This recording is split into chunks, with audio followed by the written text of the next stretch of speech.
Hi, welcome back. I need to sneeze. Hi, welcome to the next episode of the Paper Dungeon. We're so happy to have you guys here. I started like on the verge of needing to sneeze just before Drew counted me in, and then it never happened. So now my nose just feels weird. It's pretty great. Anyway, this is gonna be episode number 8 of the Paper Dungeon, and so we're very excited to get started with this. We do have a couple of announcements. One thing that you guys should be aware of, if you're not, is that we have a secondary stream going on. That's going to be on Wednesday nights. It's called Between the Rows. It's DM'd by our fabulous Senor Aaron Klebrad, and he's doing a really great job with that. It's kind of this gothic horror type thing. So definitely go check it out. We should have the first episode already up, and then there'll be another 5 episodes after this. So that should be really cool. And then on November 2nd, we will also be having a Halloween one-shot. That's the first Monday after Thanksgiving, or not Thanksgiving, first Monday after Halloween, because I can't talk. But that's not, is that next week? Oh, hey. Yeah. So that's next week. So next week, instead of a regular Paper Dungeon episode, we will be having our Halloween one-shot. So look forward to that. That will be next week on Monday.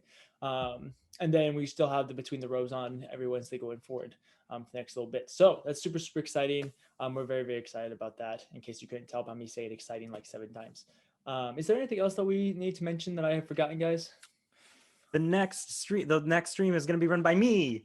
I am the DM. I am the master now. I'm so sorry that I didn't mention that, Ryan. It is okay. I'm excited for it. Can we dub Ryan the Pumpkin King? I am Pumpkin King. I am Jack. The Pumpkin. Oh yeah. Okay. Yes. Sweet. Anyway, yeah. Well, that's super rad. Awesome. Anything else? Cool. Well, if we have nothing else to talk about, then let's go ahead and get started with episode 8 of the Paper Dungeon.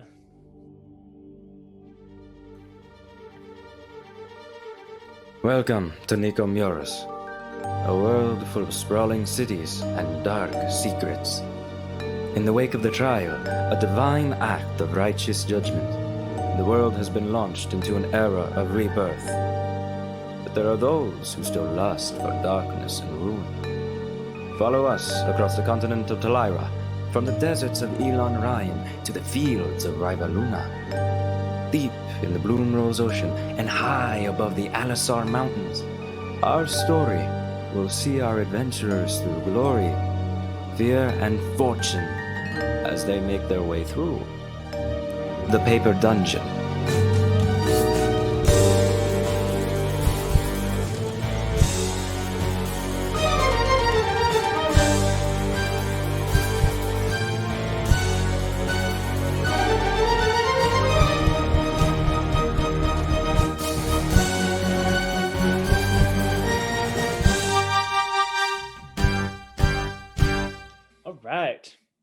So, where we left off, our group had been making their way through the city of Athala trying to find a lost orphan boy named Samuel. After a variety of times, a variety of different adventures, they eventually did find Samuel and make their way back into the city after kind of escaping from some dangers, and ended up staying with a friend of Tarak's named Nyla, specifically her younger sister Mary, as Nyla wasn't actually there. While staying there, they decided to kind of recollect themselves, resupply, and kind of get ready for the next chapter of their adventure. And so Cather and Melora went back out into the city to try and discover some of these supplies that they needed, find places that they could get those. And in doing so, through some divine guidance, they ended up meeting a horned elf by the name of Kiamora. Through talking to him and some insight checks, they began to trust this character and reveal a little bit more about himself, allowing them to kind of bring them into his circle they brought him into their circle. After doing so, it was revealed to them that they were actually kind of working in the same goals, as the group had been finding Samuel and kind of dealing with this lost child. Kiamora had been finding other children that had been lost as well. he eventually led them into the catacombs where he had been hiding these children and some of the parents of these children, allowing them safe refuge, at which point you guys all had a few conversations, some more tense than others, before eventually deciding that the best course of action would be to return to the sewers where you found Samuel and kind of explore that area and see what else you could find. You all headed down there and had a few encounters with some cultists before eventually exterminating them and leaving the sewage area to your devices to discover. Through looking about, you discovered some pretty horrific sites, places for basically human petri dishes, along with the cages and everything like that. But the big thing that you guys discovered was this large conference room. In it, Kiyomura and Havel discovered a book with questions in it, and on the opposing side of that table, there was a large arcane gate carved into the wall. It looked like it had been tampered with. There was this large blood smear across it, and after talking to Renaya and to, I believe, Edward helped out as well, between those two kind of debating different things, you determined that this was an arcane gate that travels to another dimension. You're not quite sure where it leads to specifically, but you guys are thinking that through the offering of blood, you would be able to activate this and head over through this portal into wherever that would lead. Where we left off, you guys had decided to just take a short rest just before going in through this portal. And so we're going to start right back there at just the beginning of that short rest. You guys are all relaxing in that conference room. There are several chairs, so you can be sitting in a chair or you can be leaning against the wall. This is a very, very large table, probably a 20-foot long table that you guys could all basically lay on if you wanted. And so this is where you guys are all at the moment. Well, to start off on a good note, oh, that's a pun too. Edward does play a Song of Rest, a short Song of Rest on his little kalimba, to give everybody 1d6 more HP to gain back when it happens, and that'll be 4. So just keep that in mind. And it's a lovely song, by the way. Very cute. I've never been nervous. Everyone, just the room got filled with a sense of dread. DM. Yes. I lied to you. Classic Havel. Yep. I said I was going to write them down, but apparently I lied to myself as well, as I didn't write down the questions. Oh, so yeah? Can you read me the questions one more time? Yes, I can. I'm very bad at taking notes. So the first question was, are there 3 pieces in Talira? And then there was a little quotation that said, if yes, ask. And then the following question of, is Rex on Talira? R-E-X, Rex. If yes, ask. Wait, okay, sorry again. So if yes. If yes, the question Shut is, up, is Rex on Talira?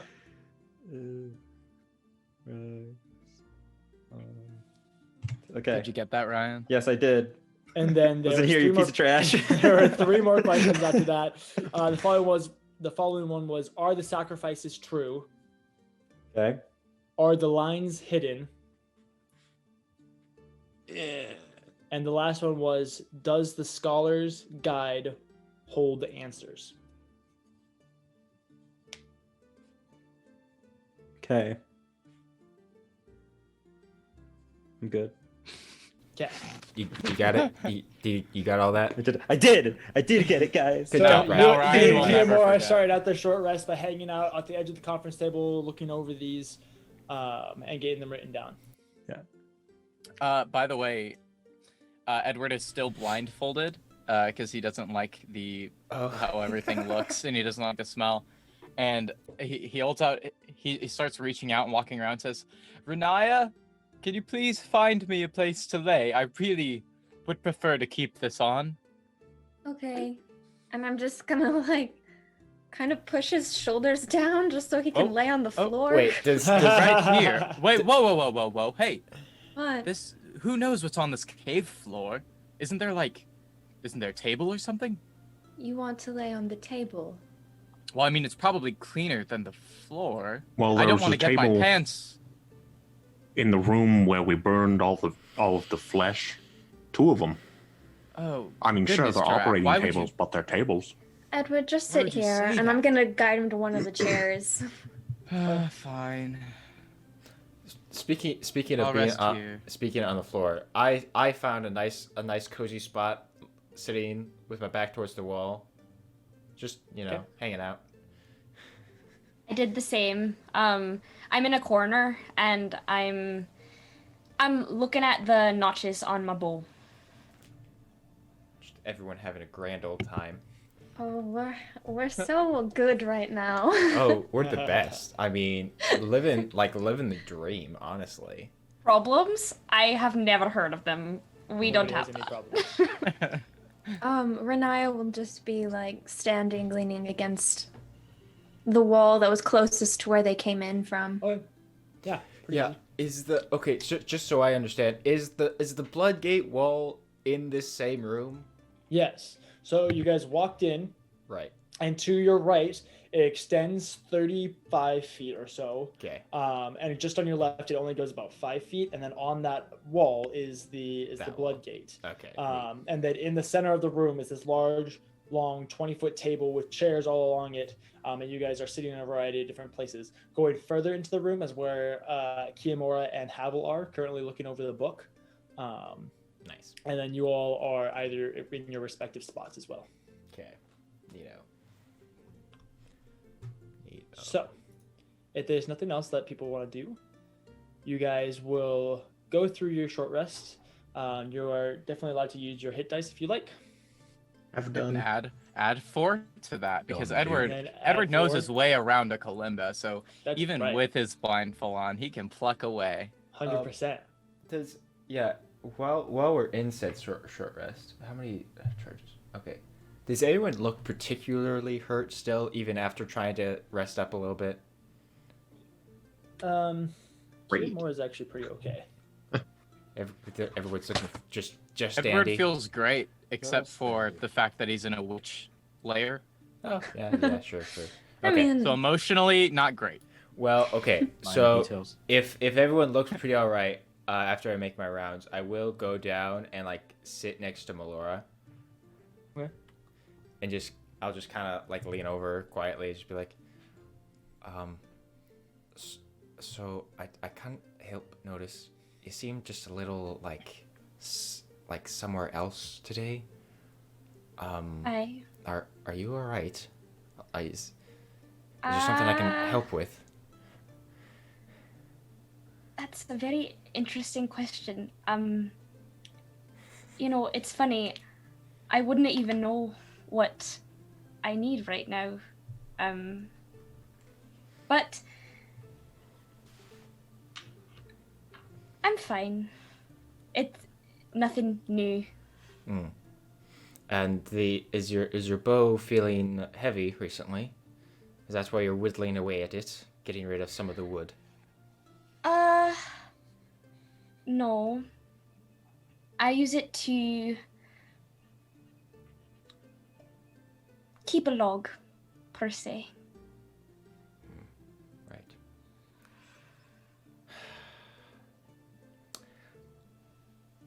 Oh man, do I want to do this right now? Now it's time to do it. You're all about to die. Yep. Yeah. Who cares really? We're all gonna die. So. Oh no. I don't like to hear that. Okay. And if you don't mind my asking, why do you want to keep a log? Because I get the feeling that that's not really a fun one to keep. No, it isn't. However, it's important I remember. And this is the kind of thing that, for how you feel about yourself, you should know how many. I can understand that. But Are understand. you afraid of me, Cather? No, I'm. Don't worry, Miller. I'm not afraid of you. Maybe only afraid of being I don't know, a bad friend, I guess, to someone like you. But, Melora, you're not a bad person. Look, I don't pretend to know really anyone in this group, all right? But you are certainly have been getting to know the best. And I can, from what I've seen, you don't need to remind yourself because you're not proud of it. You don't need to necessarily, while I agree it's good to remember, you don't have to weigh yourself down with it either. And I know that's not easy. But just when we get a chance and we're not about to maybe go into a death portal and fight a witch and possibly all die. Right. I mean, maybe we can I can further explain what I mean, but you know, we're all here for you. And you don't have to feel like you have to carry that burden. Even if you're not willing to accept that you can let go of it, at least understand that you don't have to carry it alone. You shouldn't have to carry anything of mine.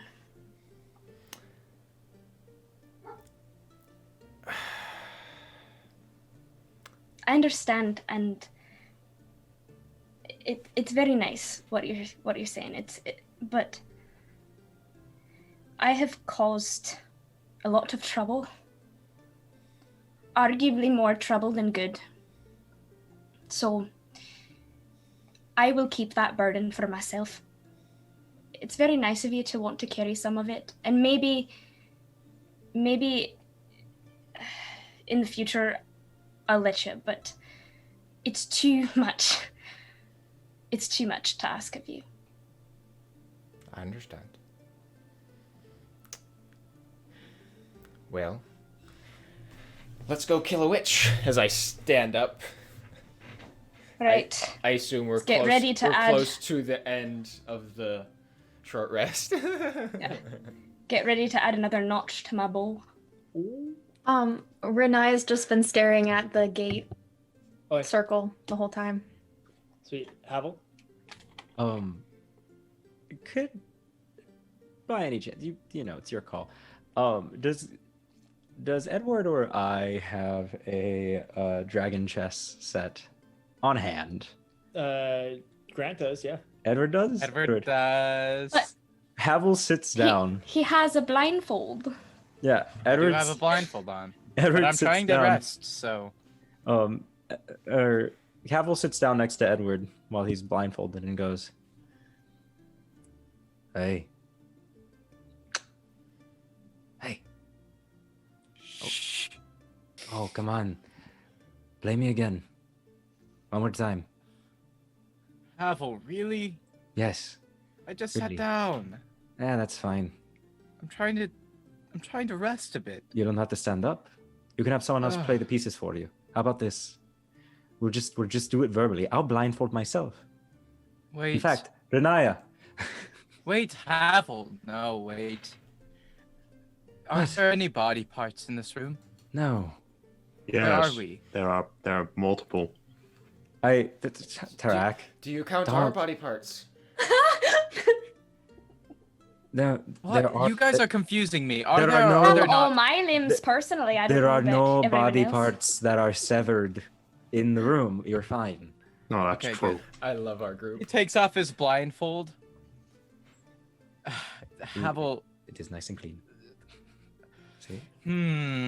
I guess I could play maybe one game, but Let's let's do it. try to make it Renaya quick. walks over. Did you guys call me? Never No. mind. I was going to do something, but Edward's too chicken for it. So Sounds about right. Havel, She'll go back. I said I'll play you a small game. okay, Okay. that's fine. I'll tell you what. But how don't about we- ask again later when I'm trying to like take a nap, okay? That's like the worst time. I'm all Edward. foggy, I can't think straight. Edward. Do you want me Hi. to make it a little bit interesting for you?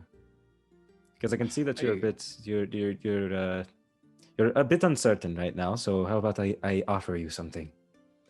Okay. How about we put something on the line? Why are you being all mysterious? Just tell me. If I win, you owe me a favor. And if you win, I owe you 2. See, Havel. No questions asked. I'm not really one to do favors for other people. That's fine. That is the point of the bet, though. You're verbally contracting yourself to, without a question, do as I say once, simply once, just doing me a service. And then if you win, which you most undoubtedly might, then I owe you 2. No questions asked. How about if you win, I owe you 1 favor, but if I win, you owe me 3. How about we stick to 2? Okay. 2, And 2, and I'll buy you a drink when we get back from wherever the hell we're going. okay, but it can't be a cheap one. No, of course not. Something fine for your Good. taste. Okay, I guess I'm kind of excited. Whew. I watch. Yeah, I don't sit on the floor. I assume we use chairs. We set up on the There's table. a table in front of you. Yes. Who told me there wasn't a table in this room? Was that you, Tarak? No, I just said that there were tables in the other room. Do you want to know something funny? That was Grant, not Edward, but then it worked for Edward, so I'm going to say that was Edward. Does that make sense? Nice. Yeah. We can just play some chess. Let's just I play didn't some know chess. Let's play some chess. Let's play You some guys, chess. Can I watch? you pull out the dragon chess set. We'll quick, do the you know? same thing we did last time. We'll do 3 intelligence checks, just straight intelligence. Best 2 out of 3. Go ahead and roll your first check. Okay. That's a 13 on my end. 21. Oof. Yikes. So, Not just going well at the start. almost like history repeating itself.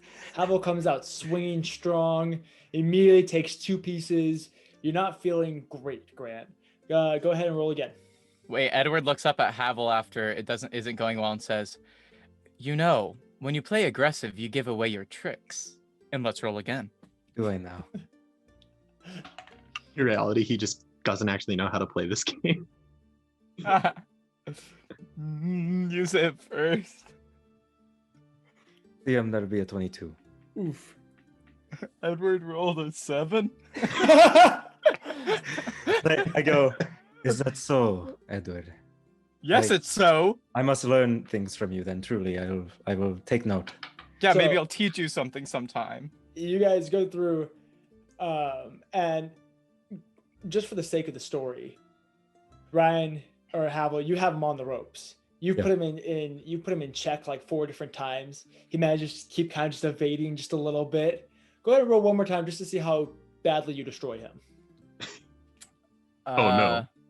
Does that involve one of my rolls? Because I rolled a 3rd time, not realizing it was 2 out of 3, and it Yes. was a nat 1.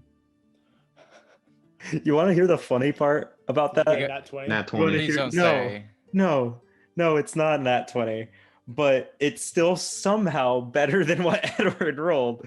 I rolled a 3 on die, making that a 6. Ah! Why? So, everyone watching, it's very interesting. Some of you don't know how to play this game. Kiyomura has walked over after spending most of his time also staring at the portal and sharpening his spear. But he eventually does walk over and is just kind of watching. Everybody else kind of starts watching.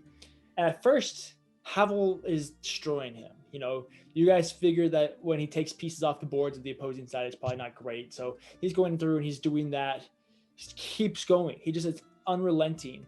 Before eventually, there's probably the last 10 minutes of the game is just Havel chasing Grant's king or Edward's king around the board, going check, and then he moves, and then check, and then he moves, and he check. Just enough that Edward manages to evade checkmate, but eventually, after about 10 minutes, you finally pin him in a corner and say those final words. And the game is fine. Well, maybe if you didn't wake me up from trying to nap, then I would have played better. I'm still waking up. That's fair. So next time, let me get my rest and then we'll play, okay? Very well. I'm excited for it. But until then, you do owe me a favor. What is it? Tell me now. I'm not entirely sure yet. Guess we'll find out, won't we? What? You're just gonna keep it lingering like that? Yes, of How course. cruel. And Could we say And that could is we what say we that call this- debt. But could we say How that was this actually the hack? favor, let's keep it at normal hours. So like if I'm sleeping or trying to sleep, don't Edward, ask then. We will keep this favor within the 24-hour cycle. That is correct. Do you realize that's like every single time possible? I do not know what you mean. And that's not what I said. Of course Do not. you listen? I do listen. But, Edward, do you Just see? don't wake me up again. I need That's my all I'm beauty saying. sleep. Do you see? Do you see? All the moving parts. What are you Moving- talking about? Anyways, let's kill a witch, shall we? Just saying, this is gonna come back like level 18. And it's just gonna be like, all right, Edward, I need you to step into the death portal first. You know That's what what's this, gonna happen. Put it to a game of chess. you know, So- no, continue, please. Oh. Yeah. So, you all begin to feel well rested. You've all re-rolled your hit dice, right? Yes. Gotten as I much health didn't as take you any want. damage. Don't forget to add 4 to that. Already done. You know what this is? This is me writing down that you owe me. Yeah, it's like Oh, an inspiration right now. See, I'm not gonna write that down, partially because I never write anything down, and partially because for the story, if Grant forgets, that would be fun, right? So let's keep it interesting. There are shall already we? several things that you've completely forgotten, so Yeah. I'm sure there is, but Edward probably doesn't remember either because he doesn't listen. We can continue. anyway. So, you guys, after resting for probably about half an hour to an hour, you all slowly kind of start eyeballing the portal. Eventually, the game goes on, and it comes to an end, and you all sit there enjoying the revelry for just a second before once again all of your eyes kind of resting on that portal. At which point Kiyomura goes over and just kind of rests his hand on it before turning back to all of you. Are we ready to go? Do we know how it works? How much blood you need? Suppose we'll find out. I need to make sure Ginger can go with me. How do you want to do that? DM, Yes. I nick the tip of my finger. Okay. And I go up to the wall. And I go, if this much works, any amount will. And I just smear it across. Okay. Like a fine line. Yeah, nothing happens. Nothing? Oh no. Nothing. More. The portal looked like it had a lot of blood on it. If you Yeah. remember. I figured it was just a very large creature. Yeah, the blood smear going across it is probably about the size of a person getting dragged across the thing. Like a medium-sized Now, creature. I really, really hate to say it, partially because I don't want to go through, partially because the thought disgusts me. But there was a room of body parts We and burned other that. things that are organic. Yeah, Is there that's- perhaps a tankard of blood or something? That's on fire. Yeah, I'm pretty sure we burned literally everything. Everything? I mean, DM. was there a tankard of blood by chance? No. DM. Well, if you don't want to look, then okay, I guess. Figure Yes, something fine. out. Are there... We got rid of all the bodies, right? They're Yep, like dump gone. those yeah. down the drain. I Right? Yeah, okay. pushed them over. Okay. Wow, guys, we did great. We No. absolutely Clean up the scene amazing. flawlessly. You know, You know, just for funsies, Oh, no don't do particular it. reason. Renaya's gonna take out the dagger Havel gave her. Yeah. Stab him in the back. Cut her drag him across hand. the body. Oh, gosh. And put her hand up on it. Okay, roll your damage.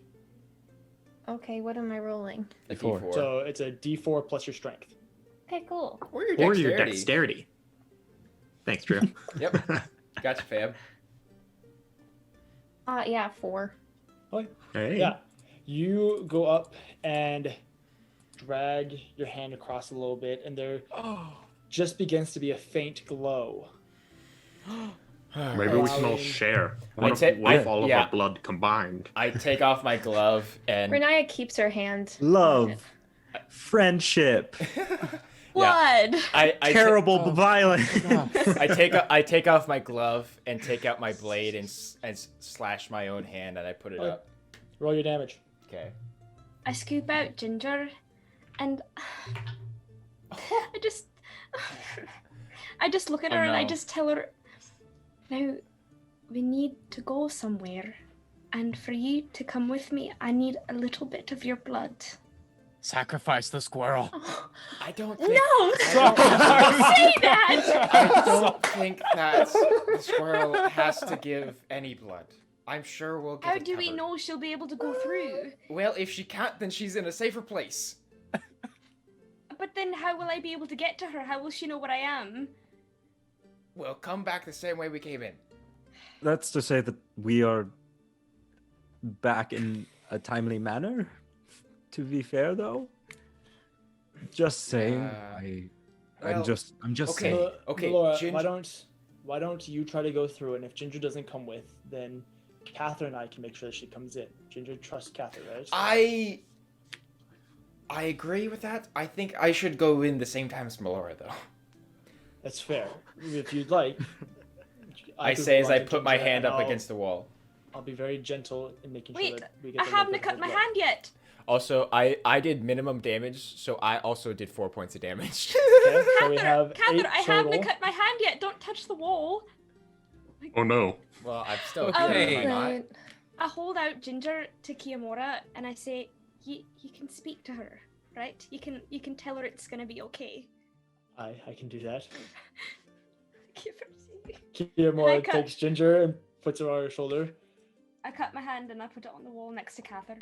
Oh gosh, You're gonna be alright there, Edward. I'm a little woozy. I rolled an 8 on my con save. So I'm a little woozy. Before we all keep slashing ourselves, do we have Edward, a can I have my plan? Is scarf there back? another? I'm Do I sorry, what was that? have- Edward, I The want my scarf? scarf back, please. It was Oh your blindfold. yeah, because oh Ouch. yeah, yeah. Sorry. Here, I would. You stay away from me. Sign the Uh, blood oath, child. DM, Yes. I just rolled max damage on my Oof. dagger. Just So- cut your fingers off. I Spicy. lost 10 hit points. Spicy. Gosh, This ouch. girl. What the heck? Wait, how does that even work? Wait, no, 9 hit I'm points. like, hold on a second. Do you have a +1 dagger and didn't tell anyone? No, 9. Sorry, I did wrong math there. Wrong math. Bad math. Oof. Quick math. It's alright. Still hurts though. Ouch. For, as you guys are watching, for every person that puts their hand on, allowing their blood to seep into the barely like low recess structure of the arcane circle, it basically is beginning to fill. Their blood is beginning to fill the gate, and it's beginning to charge. It's kind of what it looks like. Okay. How Edward, I many, think how many it's- hit points have we given total now? 4. You've given 4, 17. 17. Edward, I believe that you're one of the last ones. So, Havel, have you put your hand up? hey man, I give a nick of blood. Yeah, you didn't have to roll damage, Mr. You tried. Fine. Havel takes his dagger and he goes, Cut off your finger. I did. I mean, I Jeez. made my offering, but fine. Offense. But I'll only do it if my friend Edward goes along with me. What are you daft? You think I'm just gonna drag a blade across my hand? You know that scars, I can right? do it And for you. imagine how long that would take to heal. This Oh, moves. but scars look so sexy, though, Edward. Edward. Would you rather stay here alone with all of the body parts next door? Edward looks over to that room and is like, I'm torn. I don't know which is worse. Edward, Pro of being here, Havel Edward, can't we egg me can- on to do things. Edward, we can heal you after we get through. It And may then- be better to cut the back of your arm. It would look kind of weird because everyone's doing the whole hand against the wall thing, but there's actually a lot of very important veins and arteries in your hand and tendons. Yeah, exactly. What if I so lost if you- movement of one of my fingers? Well, if you just cut the back of your arm instead, there's a lot more meat there, and it'll bleed just as much. Could we just give it a little cut, maybe? And then Sure. heal it right when I go through. Here, let me see your hand then. Stab him, stab him. No, not my hand. We Okay, already fine. said Let me this. see. Let me see your arm. Let me see your arm. Then I'm sorry. Okay. Okay, let me take off my undershirt. Renaya is going to Edward. look to Tarak and kind of give a look like, remember what we did last time? And is I nod. going to call Edward over. Edward, come here. No, no. Wait, I got. he's I got taking this. off his I'm. vest. I am. Come here, Edward. I will do ha- it for you. It's has- okay. Just because I missed it, the track gave blood too, right? Not yet. No. Not yet. Okay, no. So Kim- really, only 3 of us have. Yeah. Well- While they're figuring that out, Kimura will go over to Melora and be like, "Hey, I just realized I didn't need to take her yet. I'm just waiting a second to see if she does go through, and then if she doesn't, then we're doing this. So here, you hold on to her." Okay. Sorry. Anyway. Edward proceeds Hannah, to you take do. off his white undershirt with his baggy sleeves and puts that in his bag and then puts back on his family vest, which Aw. cuts.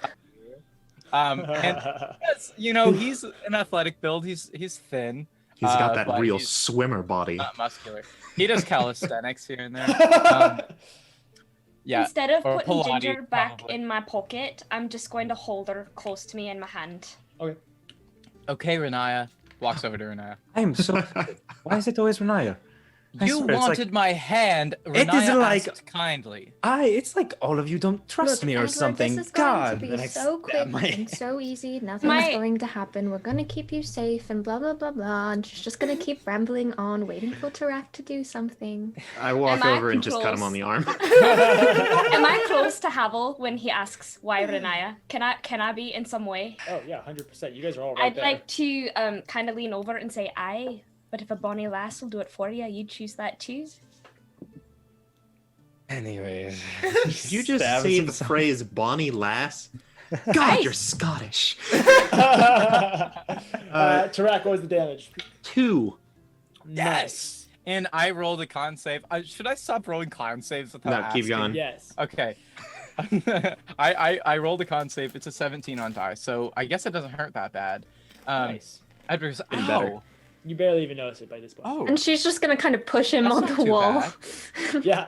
At which point, Okay. Renaya just like pushes on your chest, causing your back with your arm to like, rest against the circle. Oh, what if this wall is dusty and now it's in my blood and on my vest? Oh Havel? well, it's the deed's been done. Havel, how you doing? Havel rolled max damage as well. Wait, what? Yeah, it's Ouch. gonna be 8 points of health. Nice. On yourself, right? On myself. Okay, good. Just checking. Yeah, I slit my hand open. See, freaking- I'm waiting when we need like Mm. 50 hit points, and like all of us So- are basically dead.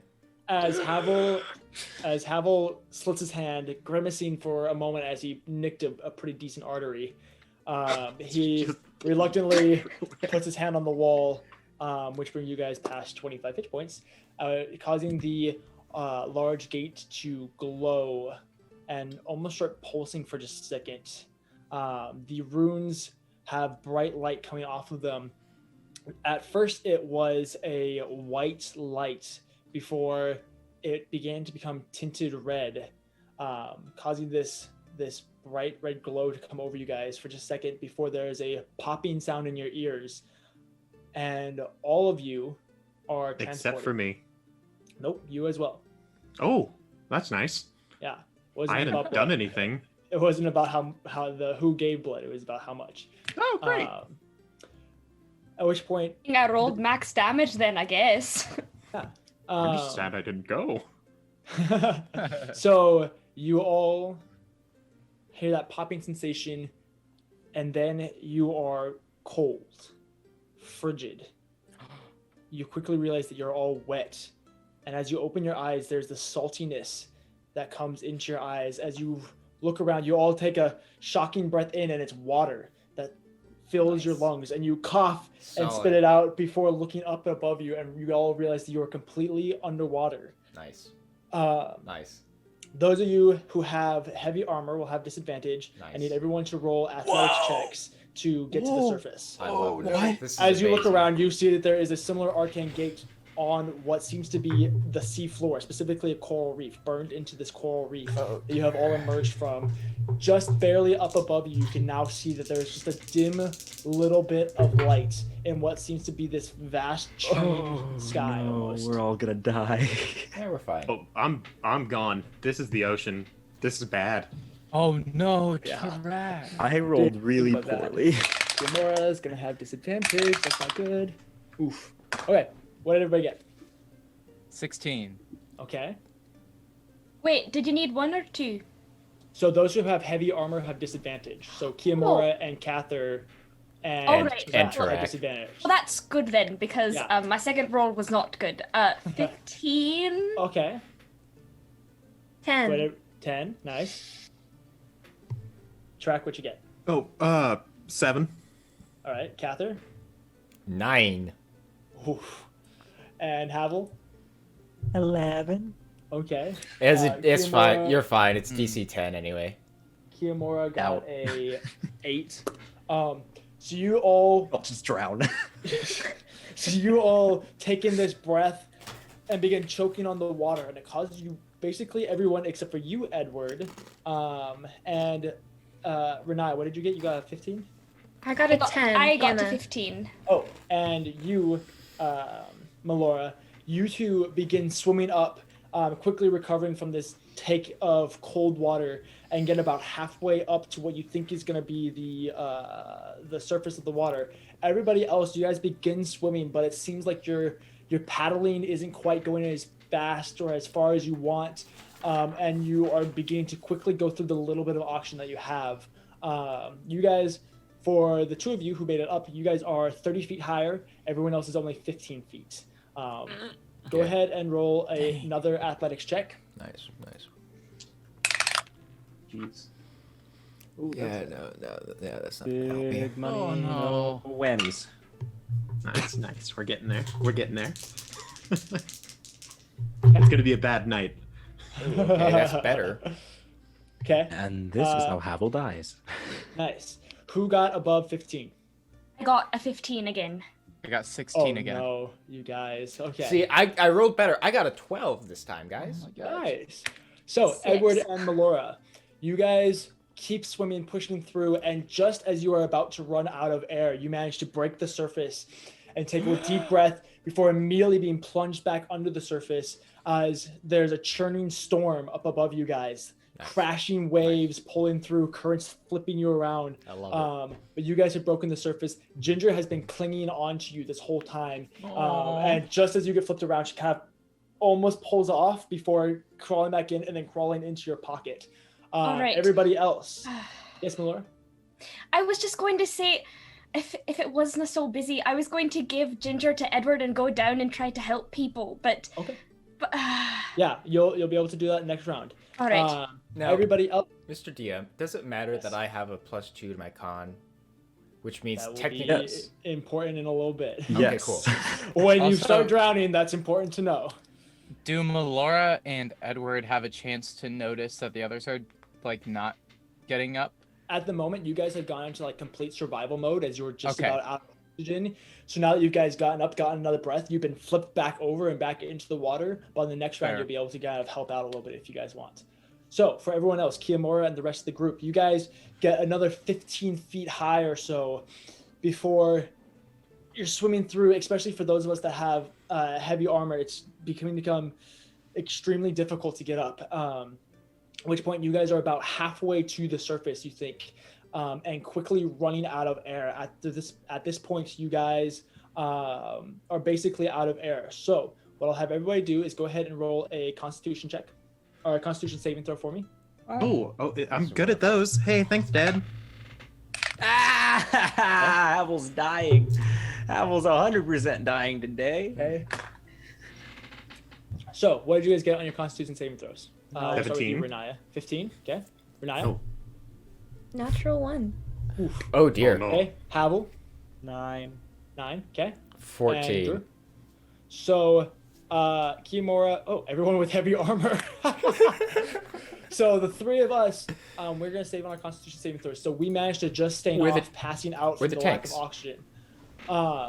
but Havel and Renaya, you two both are swimming up, but there was between the large breadth of freezing, frigid, cold water and the scourge of the currents that you're trying to fight. You guys make it up about 30 feet before you run out of your oxygen and begin to go. I think it's not catatonic, but whatever. And you guys Into decide to shock? into shock, and you guys are currently convulsing as water is beginning to enter into your lungs.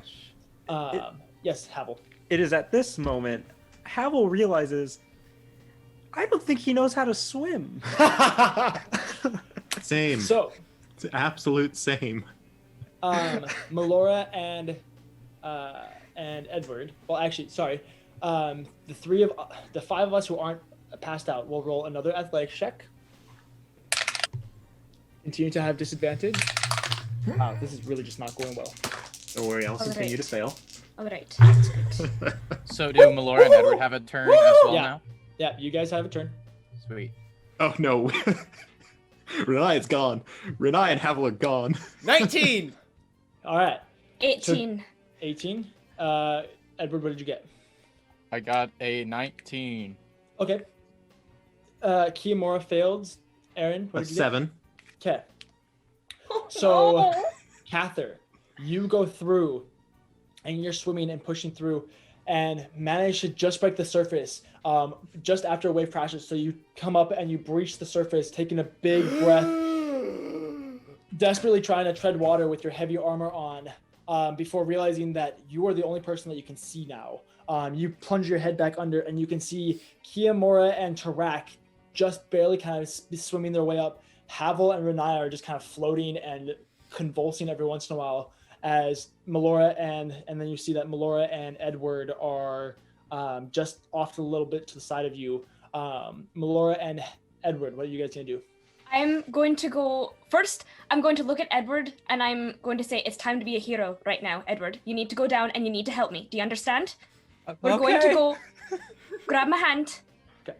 Grab my hand. We're going to go and we're going to help Havel and Renaya. Do you understand? Okay. All right. And I take him with me and I go I grab This is Renaya amazing. and I push Edward towards Havel. Very nice. Okay. So you guys begin swimming down. It's technically difficult terrain, so you make your way 15 feet down. Tarak, go ahead and make a Constitution saving throw for I me. would love nothing more. Can we choose to dash while we're swimming? Is that even a thing? Yes, you could actually. I Hey, would like. Okay, perfect. You guys can go Yeah. 30 feet down then.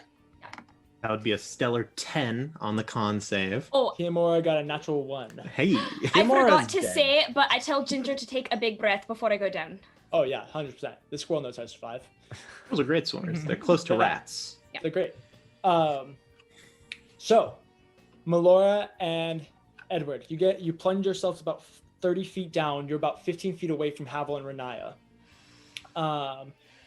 Let's see. And then Drew, you're up at the surface. Catherine, up at the surface.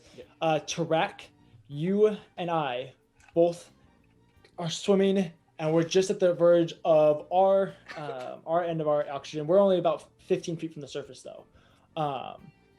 So, you and I, everyone that is currently passed out, so Kiyomura, Tarak, Havel, and Renaya. Oh Oh god. no, the 10 doesn't save? God, why? So we are currently passed out, and you guys have 1 plus your constitution of oxygen before you guys begin drowning. So whatever your Last constitution priority. Yeah. Is that whatever in your rounds? That will be technically in minutes. So you guys have a little bit of time. It depends on Oh, everybody that's else. better. That's Oh, better we're than fine. rounds. We're fine. Okay, then. We're fine. Yeah, It's okay. everything's If it matters, Mr. GM, my first priority are the 2 people closest to me, Okay. also known as Tarak and Kiyomura. I'm Yeah. last priority, bro. 100%. I've got So- days. The 3 of you go ahead and roll athletics checks. Okay. The 3 of us, as in. The 3 of you that are still awake. Okay. Those still functioning as people. Yeah. Do I get help since Melora's pushing me? I'm grabbing through his the water? hand. I'm like. So Yeah, but- okay, so that's nice. Yeah, sure. I'll give the help action. Yeah. 15 for me. Okay. 19. 12. Nice. 12 12? for me.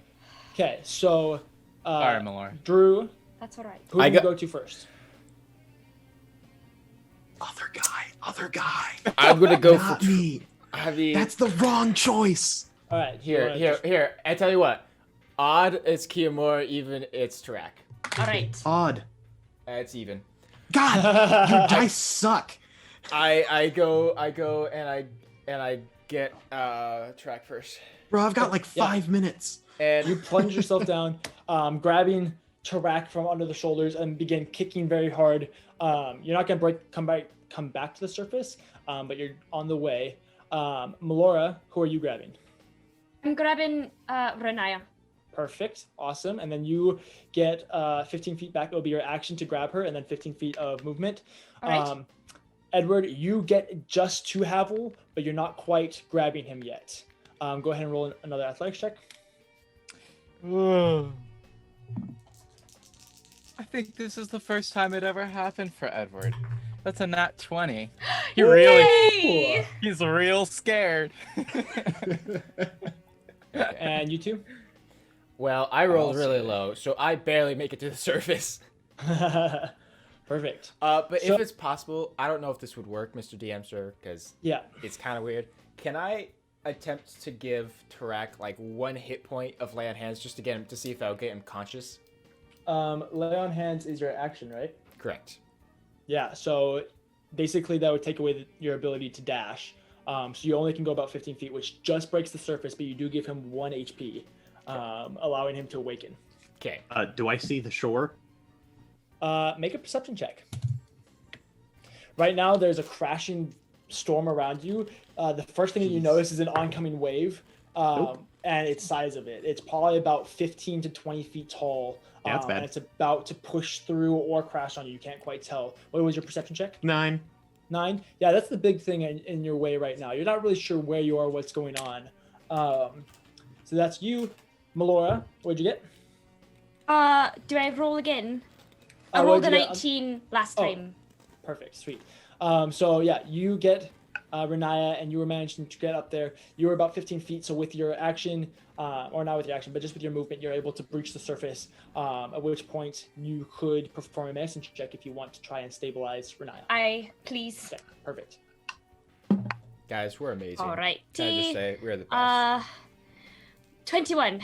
Oh, yeah, 100%. She looks great. And then, Edward, you Queen. got a natural 20, right? I did get a natural 20. Perfect. As you're swimming down towards Havel, you're kind of looking around, and the further down you go, the darker it's getting. Oh, You begin to see that gosh. there are like fish and other things that you can't quite tell, things that have like spines or Oh, weird plates on gosh. them. This is great. At which point you Edward gives up. Just kidding. you go and you grab Havel, and with a newfound strength in your legs, you kick and kick and kick, managing to get yourself about 30 feet up. You're still 15 feet from the surface, but you're fine. I'll have Cather and Edward roll another athletics check. Okay. So I'm off the surface with Tarak, right? Yep, exactly. How far away is Kiyomura now? Is it like about 15 feet down. still? Okay, cool. Yeah. I'm gonna try and go back down for him, I guess. Sweet. Yep. Does a 19 do it, Mr. DM? Oh yeah, 100%. You manage to find that last little bit of strength and pull him up using the 15 feet of movement you have. You still have your action if you want to cast a spell or anything like that. Okay. If I were to cast Healing Word, would that stabilize? Is that how that That would, works? that would give him hit points, and so he'd actually awaken.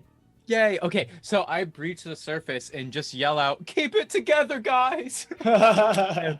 Cast Healing Word. believe So it's a whoever D4, can hear right? me. So Is that it's- how that you, one person? you pick a target. Yeah. Okay. Then I say, "Keep it together, man," and that's what I say, not guys, because I know how my spells work. Yes, great. Do I add anything to my roll for that? Did you already say? I am looking it up right now. Now, okay. Mr. Wait, DM, I just have because I'm it. curious. I'm pretty sure you get to add charisma. It's your charisma bonus Healing plus word. a A creature d4. of your choice that you can choose within range regains hit points equal to 1d4 plus your spellcasting ability modifier. Plus your chair. Okay. What would That's that char. Cather, what did you get? Charisma. Well, Yes, just I because I'm see. curious, since I'm going down, would I theoretically have advantage because of my armor? I'd say that you wouldn't have disadvantage. Okay. Okay. Well, 6 then- hit points, Havel. Okay, well then here, let me roll. I'm because I rolled twice in one go. Then. Okay, that's pretty good. 17. Okay, yeah, perfect. By the way, for those of you that passed out, your hit points were put at 0. So whatever hit points you are just given to help yourself awaken, that's what your HP is currently at. Oh, great, one. So a 21 medicine check, would that do anything for her? That makes sure that stabilizes her, so she's not. So she's she's choking on not water or dying, anything. but she's not dying. awake either. Exactly. Yeah. All right, I'm holding on tight to her. Okay. Perfect. With What did you? with my roll, so I rolled 17 on Okay, athletics. Yep. So you Is get that- down to him. Yeah, I get down to him, and after I get down to him, I'm just gonna immediately give him. Well, is that a good idea? Because then he's just gonna wake up in water again. I'll just try and carry him back up, I guess. Okay. Yeah. So Use my. you use your 15 feet of movement to get down. Yep. And Action. then you can use your action to dash to get back up. Yeah, I'll do that. Perfect. So you break the surface with Kiyomura. He's probably just as heavy as Taraka, pretty close. They're both Might be a pretty bit big heavier. boys. I count as a large creature sometimes. Yeah. Okay. That's a good point. But he's pretty close. And so you're beginning to kind of feel it in your legs. You're getting pretty tired. You have your own heavy armor that you're carrying. Yeah. And it's getting hard. Yeah. After we break surface, if I can, I mean we're going kind of round, but I'll just immediately lay on hands, give him also a hit point. Okay. Just so Just for now, yeah. Just keep everyone Okay. conscious. Totally fine. Perfect. Kiyomura will again take that big gasp of air before kind of realizing the situation he's in and kind of like start treading water a little bit. At which point I think Renaya is the only one that's not awake at the moment. Everyone that is awake, go ahead and roll a perception check. Okay. Good. And Instead- if I can, Mr. DM, make my way Yeah. over to Melora and Renaya, I'll try and get her conscious. Oh yeah, you can lay on hands. Yeah. I rolled a 9 on that perception. Okay. 11. 22. Oh, thank God. Jeez, Melora. So I'm glad that we have someone that can consistently roll above a 10. I got. That's not DJ. I agree. I got a 17. Ooh. Okay. So everyone that got above a 15, you kind of can look around.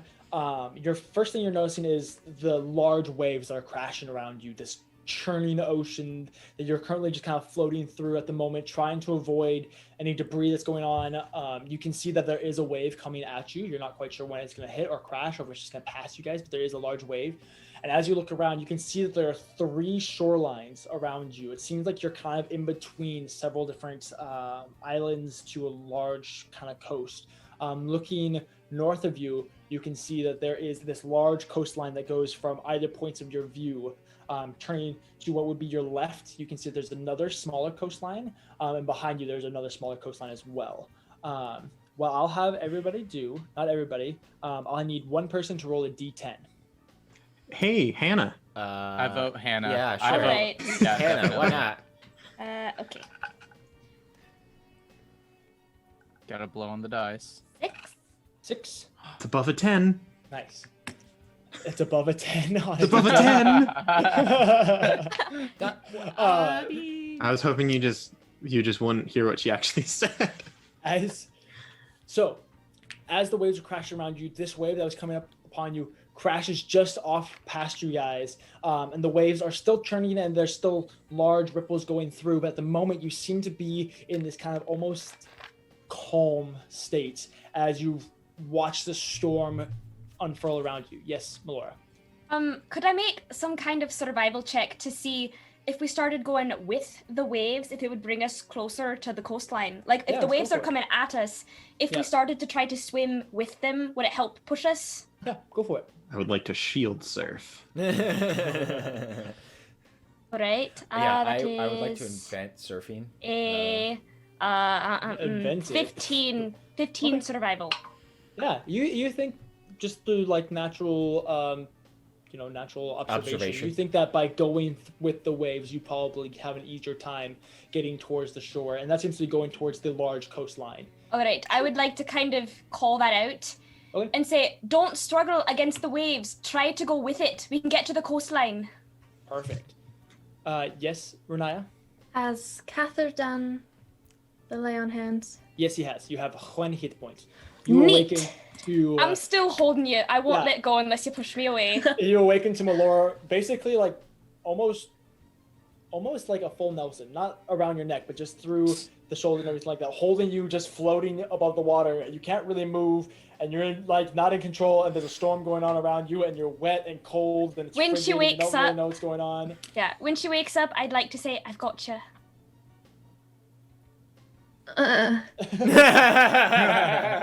Perfect. So although we may be I in think a calm Cather. state, Oh my goodness, great times. although we are in a calm state, Tarak is not. Tarak is flailing like a scared child. Same. Oh, And he's just screaming, No. "Where's land? Where's land? I need land. North, go with the wave. Which way's north?" In this Forward. similar, Can I go over? Forward. Kiamora will swim over and begin kind of tugging you towards the coast. Yeah, I was gonna That's say, right. I'll help Havel.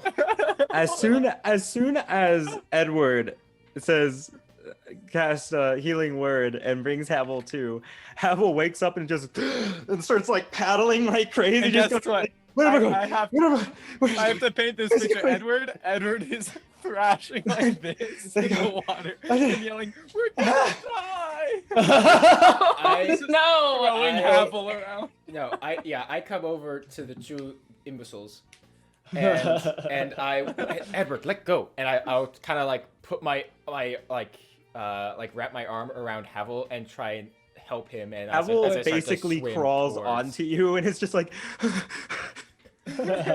Edward's now flailing alone.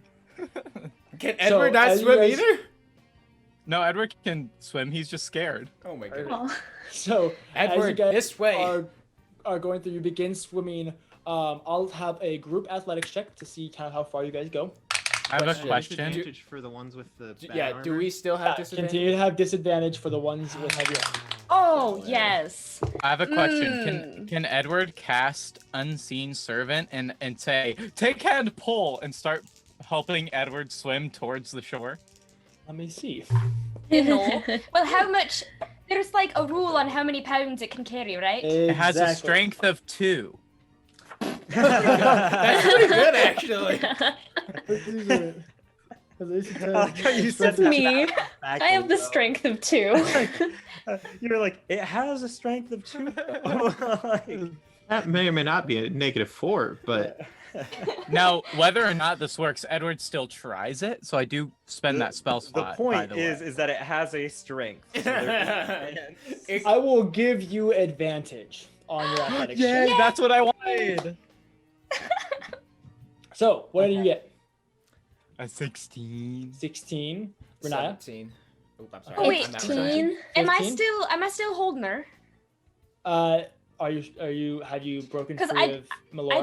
I didn't let go unless she wanted me to let go. Renaya isn't all there yet, so she hasn't.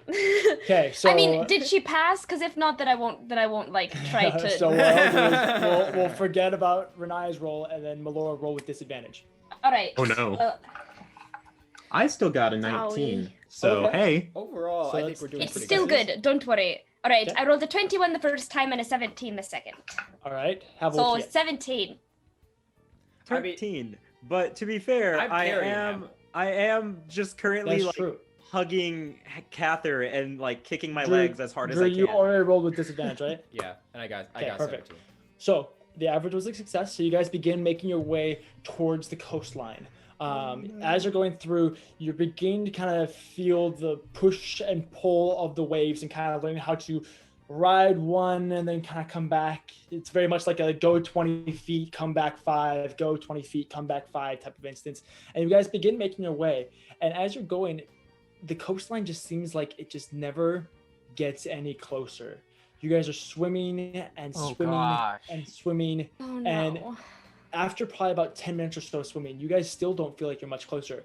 I'll have someone else roll a d10 for me. I'll do it. All right.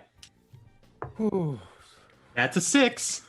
Ayo. 6 is bigger than 10. Roll again. Consistency. This is the plane of water probably. Honestly, it probably is. Welcome to our Two. lives. 2. Dead. How to TPK? A Kraken. boat lands Shark on us. sharks. No, I mean, think about it. We're bleeding in the water, so Yeah. As you guys are Oh swimming, no. you guys have done a good job of avoiding large waves and crashing waves. But as you guys are going, you're pushing through, and it feels like you're almost on this last one. You're getting pushed further, and as you look back, you can see a larger wave approaching you guys, and eventually it just crashes on top of you, flipping you through. Everybody, go through and give me a dexterity saving throw. Oh, dexterity save. That's dear. not at all what I wanted to hear. Oh my god! can I help her? No question. Can I help her in some way? No. Oh, Is this a is this still with disadvantage for No, armor Not people the or saving no? It's just a throw, not the save. saving It's throw. just Okay, we don't have just a disadvantage on This is saves. just the rest of. This is just the stream now. Yeah, honestly. This is you guys just surviving In the ocean. open water. We're so bad. What's the world that they make the clones on in Star Wars? Oh, jeez. Oh, I know this. Tatooine. Activate. No, That's not no, true. no, that's the Right. opposite. Chat. It's Chat, It's help like us. EOS or something like that. I know this. I feel like I would remember. But moving on, it's that world. You guys are just stuck It's the in it. one with the tall neck people. Or I think it's is it Titan in Destiny 2? Is it? Yeah, basically Titan. Sweet. Awesome. That was my roll. Camino. Fantastic. Oh, I should see. Camino, Oh, that's yeah. I want to help Renaya, please. Fantastic. So, what did you all get? 17. Edward's 17? doing great. 18. 18, okay. 15. 15, 18, okay. What'd you get, Cather? 6. Oh, no. And what you get, Renaya? 5? 5.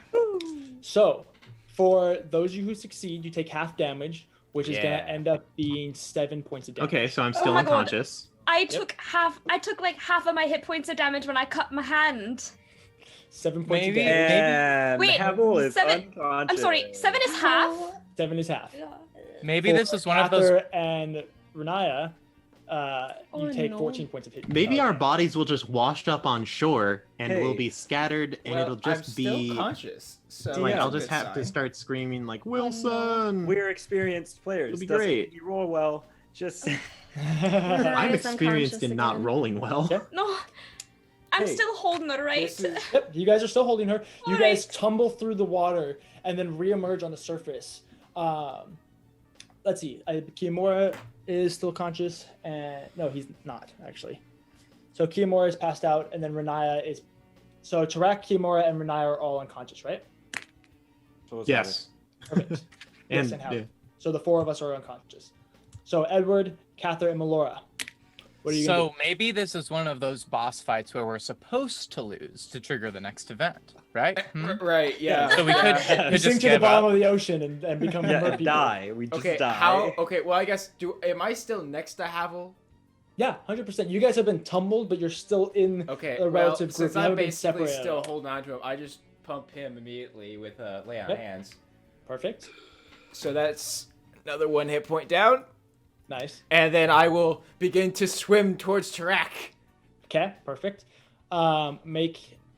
You don't need to make an athletics check. You can get there. It's 15 feet of movement. Cool. 1 point to him. Perfect. As I swim towards Renaya. Okay. Same thing. Same thing. 1 hit Nice. point.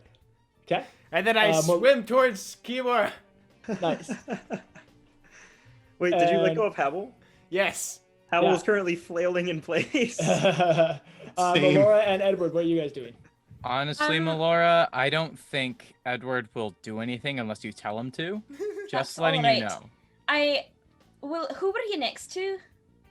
So Me? whoever you, whoever you Havel. guys have. Havel. Havel and- Exactly, yeah. next So to me, Edward, so- Havel, and Cather were all kind of close to each other. Kiyomura and Tarak were next to each other, and then Renaya and Melora were next to each other. All right. I'm just going to check on Ginger real quick. She's She's hanging clinging to me, on. right? She's she's not Alright. gone. She's She's very waterlogged and unhappy. and I have Renaya, and she's at least breathing, right? Yep. I would Cather's like gone over. to- She's conscious I'm again. conscious again. All right. I would like to look around and see why, or try to find out why it's not as close as I thought. it seems like it's just far away. Like as you're looking through, it's hard to judge All right. exactly how far away it Rephrase. is. Yeah. Can I find somewhere closer? Roll a perception check. The answer is no. Like maybe there's like, I don't know, floating things we could at least hold on to until we find somebody else. When I die, I'll had it. float. Uh, We all float down Hey, here. everyone is conscious right now, okay? 12? 12. That's not Roll very good. roll a d6. Oh no, 6. it's higher than 10. Again. So you're looking Sorry, through, sorry. and it's hard to tell. You just got thrashed and thrown. Your friends are dying and not dying. Ginger, you gotta check on Ginger. It's hard. There's salt water in your eyes, which is not something you're used to. It's Right. just hard to focus. Also, and the you salt can't water really, in our wounds. yeah, and salt Yeah. water in your wounds. It's a fun sensation. And so you can't really tell. You can't see any like floating objects or anything like that. And what it looks like right now is the coastline that you guys have been heading to is still the closest coastline. All right, then I just say, just try to keep swimming, keep going with the waves. Now, Edward, I know what Edward does. What is Edward, in He a cast panic, Dimension Door. you know, I wish, but he doesn't. He instead casts his favorite spell, his favorite cantrip, Minor Illusion, and he casts it above him, 30 feet, as high as he can get it, and just makes it a bright, flashing light. Okay. Wee woo. And he keeps it up as they are swimming. Thank Okay. God the witch knows where we are now. Well, you know, we're gonna die, so. No, she is okay. a sea hag. Yeah, right. So, Edward, roll a d4 for me. Ooh, I like those. Oh, dear. That's how many witches show up. Hey, do not ones count if it's a D4? Probably not, right? No. Did you get a 1? Yes. Nice, dude. Thanks. Cool. So, you guys, battered and broken, begin again this fight against the ocean as you begin making your way back towards the coastline, again finding that rhythm, and it's just taking so long. But the beacon above Edward continues to flash, and after probably 3 to 4 minutes of this struggle, you can see 2 figures Oh dear. off to your right a little bit, as there's this the largest wave you guys have seen so far, this 25-foot to 30-foot wave coming up on what would be your right side. And you see these 2 figures come up, are in front of it, and kind of start paddling away from it before rising up and actually popping up onto what would be surfboards, what would these modern day surfboards be. And you're looking at them, and they seem to be these green tinted elven people. Okay. And they Sea kind of elves. begin surfing and hanging out on these waves before you watch as one of them looks over and sees the beacon, and instead of continuing to get some sick gnar on this wave, they begin turning back over towards you guys. Ride that shaw, bro. And they ride in, and one of them just sweeps up and grabs Edward and throws him onto the back of the board. Thank Before you. the other one comes in and grabs. Let's see. Let's roll a d6. I need an adult. Havel is flailing. 1, 2, Edward's 3. Cather. clutching to Oh, the he guy's grabs leg. me? Yeah. Am Well, I actually, still no, holding on to because- Havel? No, never mind. It's Renaya because I count as a person. So, and then the second one talking? grabs Renaya and throws them onto the board. This is Before acceptable. coming back around and like sitting down on the board and paddling over to you guys, allowing you guys to now rest on these boards and hang out. These 2 green tinted elven people with seaweed clothes, basically. It doesn't look like it's just like seaweed that's been like stuck to them, but it's been tailored and sewn together, just enough to kind of cover their hips and down their thighs a little bit, as they're both men with pretty well built bodies going through. If they aren't well as the- built, they don't belong on this stream. No, they don't. Hey man, surfers are jacked, dude. True. And so they go through and they come and pick you up. At which point they're just like, "Sup, bras? Why are you out here? Where's the land? Where's the land? Relax, dude, relax." And they begin like doing these deep paddles. Again, also riding the waves, going in towards the shore. allowing you guys to slowly surf off towards the shore. These are long boards. These are like long boards. As you guys, Renaya is just, now that she's conscious again, is gonna do a head count. it looks like everybody is here at the moment. Great.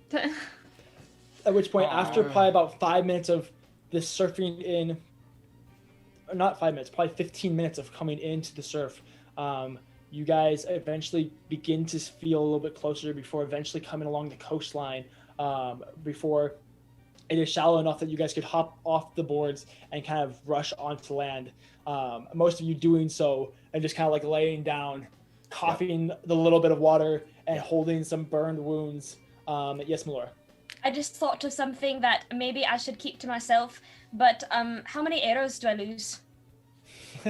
How many They're do you just have? floating in my... I have 33. Well, to be fair though, I mean, there's a chance that she has like some sort of like, you know, like clip-on like cover thing. Lid. Maybe. Sure. Roll a Alright. d20. All right.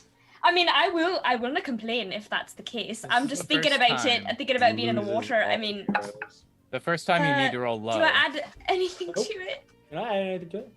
6. You lose 6 Yeah. arrows. Oh, all right. See. Deal with that. Nice. It's a thing. Yes, Havel?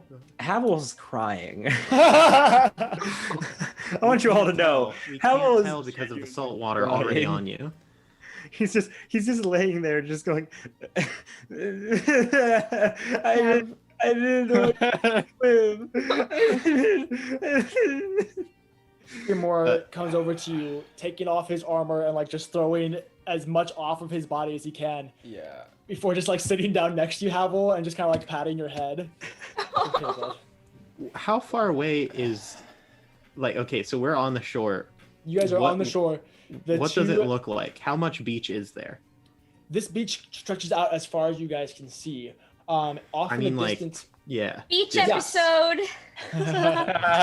The beach probably runs probably about 30 feet back before it turns more into a grassland, which continues past before eventually you can see to your left just a little bit, which would be northwest. There is a mountain that rises out in the distance, and then it's just plains as far as you can see for the next little bit off to your right, off to the northeast. I have Yes, ran roughly 60 feet just into the grassland Okay, and then just nice. like laid down in a ball. Yes, Melora? Is Ginger all right? She's battered and not happy, but she's alive. She's breathing. She's all right. She's Well, as breathing. long She's as- like buzzed off, and then she just like jumps off of you and kind of like struts off. As long as she didn't take that wave damage. She Nah, doesn't she's listen. fine. Yeah. She's fine. Don't I can't say kill the that. squirrel. God. No, no, I you killed the can. squirrel. Where- where You does she can, run but we can to? say that Melora took the brunt of it. Where Yeah. does she run to? Can I see? Roll an investigation check. Kill the squirrel is all I'm saying. Ginger, don't leave me. And we never saw Ginger again. Don't say Yes, that. Renaya? All right, that is With the wood fae. 20. Wait, yeah, 21. Yeah. So she like jumps out of your hand and just goes booking it through the sand, and you just kind of watch and kind of follow her for a little bit before you realize that she just goes into the grass and is just like rolling around the grass as like a way to like dry Aw. herself Oh, off. all right, that's fine. Is Renaya close to me? Yeah. Speaking Um, of her, what were you wanting to do, Renaya? Renaya, actually, as soon as I get on shore, I just crawl as far from the group as I can get and just lay down. Okay. Yeah, you get about Face 30 feet first. away before you pass out from exhaustion. Yes, Melora. So Well, I would just Yeah. I want to kind of go around and check on everybody. I know Tarak's long gone, but I would like to I mean, I see that Renaya's having a moment. I'll leave her. I'd like to actually go to Edward. Okay, so Edward, like pretty much right when they got on land, just kind of like dropped to the sand, and right now he's like kind of curled up in a ball on his side with like half of his face in the sand, which you've never seen him be okay with something like this. I But would like it to seems- it looks as if he's so very overwhelmed, and he can't take it, and he's shivering I love because would he like to only sit has his down- vest on. next to him and actually, if he'll let me put a hand on his shoulder. Oh yeah, he doesn't say anything or move. Edward, you were Doesn't say anything. fantastic. You saved Havel, Edward. You should be very proud of yourself right now. Sobbing in the background. Edward, look at me. He just looks up with his eye. You should be very proud of yourself right now. You saved someone. That was We very almost- scary. You did very well.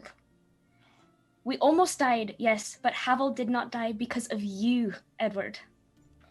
Arguably, he saved us all when he put a flare gun into the sky. That too. Well, maybe he won't owe me a favor anymore, or Maybe. other way. Maybe not. And, does Cather look okay? Cather, what are you doing? I mean, I look really rough. I'm gonna be honest. I mean, I do too, I'll be honest. I'm kind of like limping around, checking on everybody. I'm rocking my 4 hit points right now, so I'm literally Twins! nice, yay! In everything you do. So yeah, I'm like basically 30 feet in, right where it becomes like a grass line, and I'm just laying down, Alright. possibly somewhat near Ginger. So is Havel closer to me then? Yeah, Havel's closer to you. You can see that Kiamora has gotten up and is now talking to those elves as well. Okay, I'd like to approach Havel. Is he God. still crying? Yes. Yeah. I'd like to sit down and awkwardly try. Here's the thing: I'm trying to mirror Renaya because this seems to comfort people. So I'm like, "Are you all right, Havel?" As soon as you pat him, he just like did you sit down? Are you like seated next to him? Yes. He just like props himself up and just goes and then he just like buries his face into your lap and starts sobbing. For a second, I'm just like, and my hands are up, and I'm just looking at him like. Honestly, it's probably really uncomfortable for Melora because he currently has a horn like in her leg. It's at an That's angle. true. It's at an angle. I'm at an angle. I'm not I'm that just, mean. I'm just going to let him cry. It seems like he needs to do that. I'll let him do his thing and say, hey. At this point, Ginger comes over and like hops up on Havel's face and just like licking the salt off his face. Aw. It's Around that alright, Havel. around that time, Havel just kind of just like.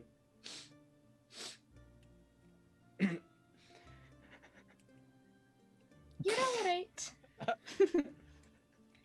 You didn't have to be tough right now, Havel.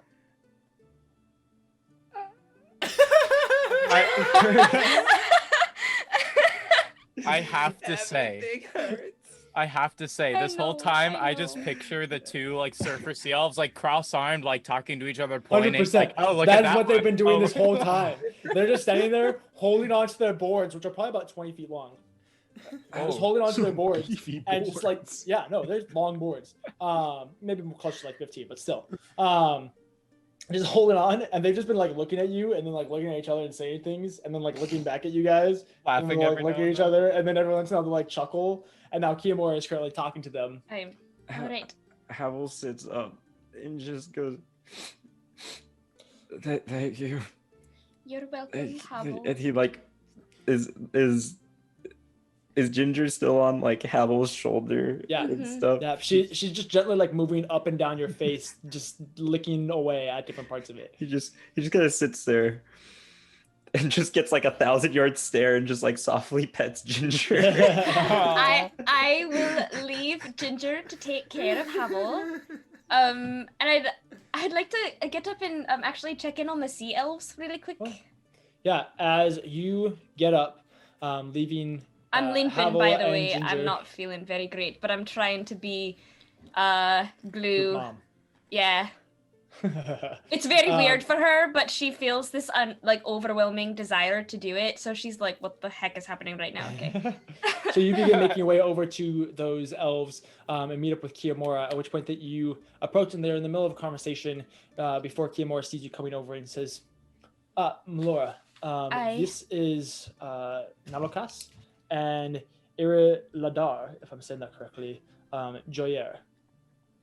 These are two Spring Eladrin that have been helping us. Oh, it is very lovely to meet you.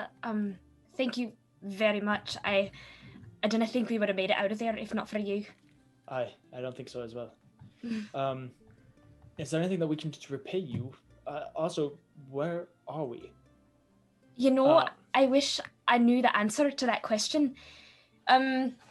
That was He said Kiamora talking to the elves. Oh, sorry. I kind of tell the difference. At which point the elves go, yeah, man, you're in the Feywild. Hey, I knew it. I knew it. Specifically- No. I knew Sorry, it. that was loud. It's always the Feywild. Always the Feywild. Yeah, man. You're in the Feywild. Yeah, man. He's in the Feywild now. They speak Havel's language. Just off the coast of the off the corner of the not Jamaican. the Morrowlands. All right. Just off the coast of the Morrowlands. I'm just a pretty tiefling. That's what I was gonna, yeah. Oh my goodness. Too good. Oi, oi, oi, oi. Thank you Did I very do that? much. This is very offensive. We should not I do know, this. I'm sorry. I cast a glance at Kiamora to kind of like register that we're in the Feywild right now, and kind of say thank you very much again. If there's anything we can do to repay it, let Kiamora know. I'm going to Don't check on the worry about others. it. We were happy to help. Thank you. At which point Kiamora continues to talk to them, and you can head back. I would like to head to Cather. Okay. Is he still laying down? Yep.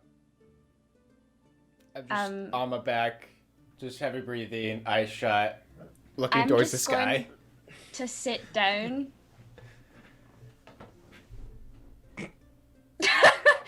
I just Do I hear her I- approach, Mr. DM? Is she? probably. I mean, Yeah. it's sand. Yeah, it's Sure, sure. Passive stealth.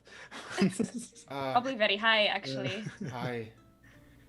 Yeah. My legs are very Hi. tired. I'm sure they are. You did a lot of swimming there. Yeah, heavy armor sucks. Would you like to take it off? It's probably a good idea. You but might be able this- to breathe better. Well, yeah, but we're in the Feywild, so there's like danger everywhere. Right, right. Uh, You didn't look so good. Not to. You just look like you're hurt. Are you hurt? I mean, I'm not feeling great, but you don't look very good either. Well, thank you very much, Cather. I pull out But- I pull out the rod and just kind of touch her shoulder with it, and I'll cast Cure Wounds on her. Nice. Still, I just still imagine laying that on he's my super back. sleepy and he's just like. Ugh. Yeah, no, exactly. That's exactly how it's done. Cather, how many charges do you have left on that? 2. 2? Okay. I, after he does that, would like to take it and use it on him, actually. Okay. Perfect. Ooh. So just to be nice, just so you know, if you guys use that last Yeah, one, it it's disappears. It's, so it's a bad just thing. as a Mhm. reminder. So So all the charges are you basically used for the day.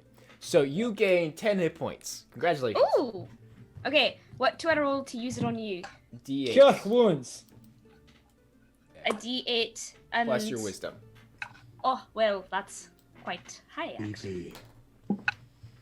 Alright, so you get 10 as well. Hey, all right. I am feeling decent. You guys watch as the several small scrapes that you have from being bashed against coral, as your weapons have gone through and cut you, just these general like rawness of your skin of having like, you know, the ocean's worth of salt rubbing against you. All these minor cuts and bashes and bruises begin to fade and heal. Nice. None of them scarring, aside from the cuts on your hands, which you guys now have a very nice, clean, well-healed scar Nice. going across the middle of your hands. Nice. How are the others doing? Well, Ginger's taking care of Havel. That's oh, that's good.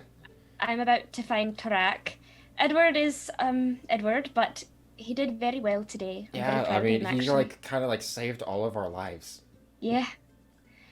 Renaya's laying down also. I'm just making my rounds, making sure everyone's okay. Oh, that's good. That's good. Yeah, yeah. Yeah, very good. I'm gonna slowly get up.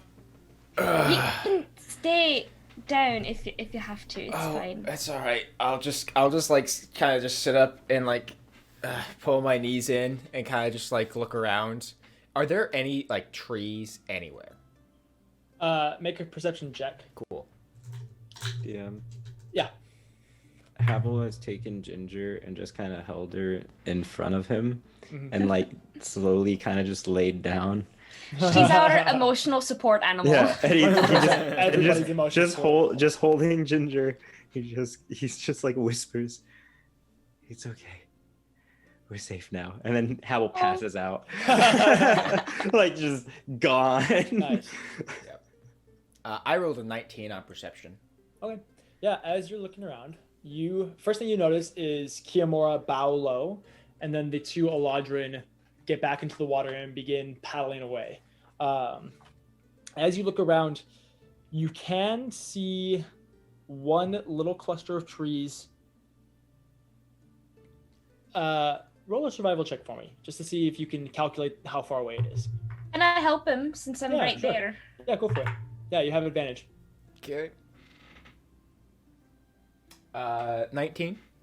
Okay. Yeah, you think it's probably from where you guys are at, about 30 miles away. Is the first top of trees that you see? Trees are far east along the coast. Yeah, that's far away. Oh man, that's really far away. I was gonna say we should go get some firewood, but that's really far away. As I lay back down, I think we all need some rests. Kiamora comes back over to you guys as well. Let me check on the others, and then I can try to find us a place to sleep. All right? Yep, that's a great idea.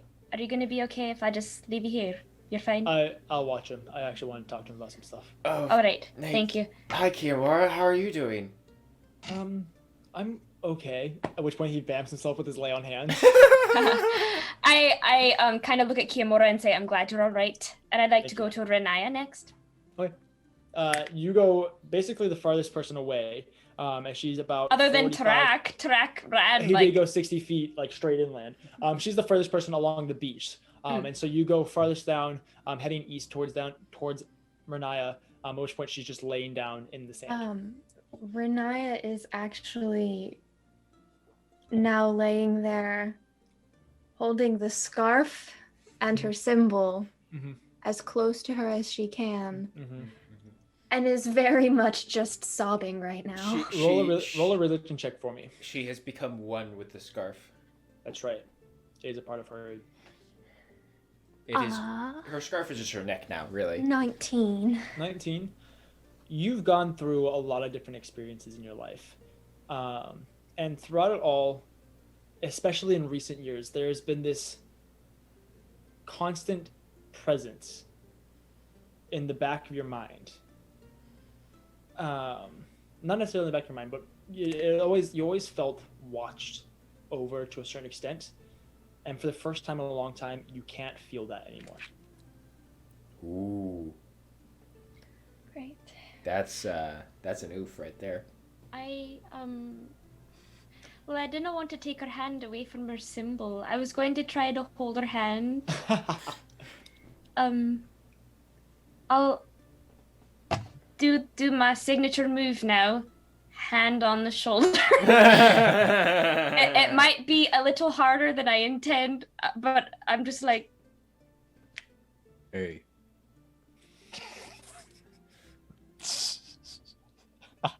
And no, stupid. Doesn't move. I'll do this a little bit.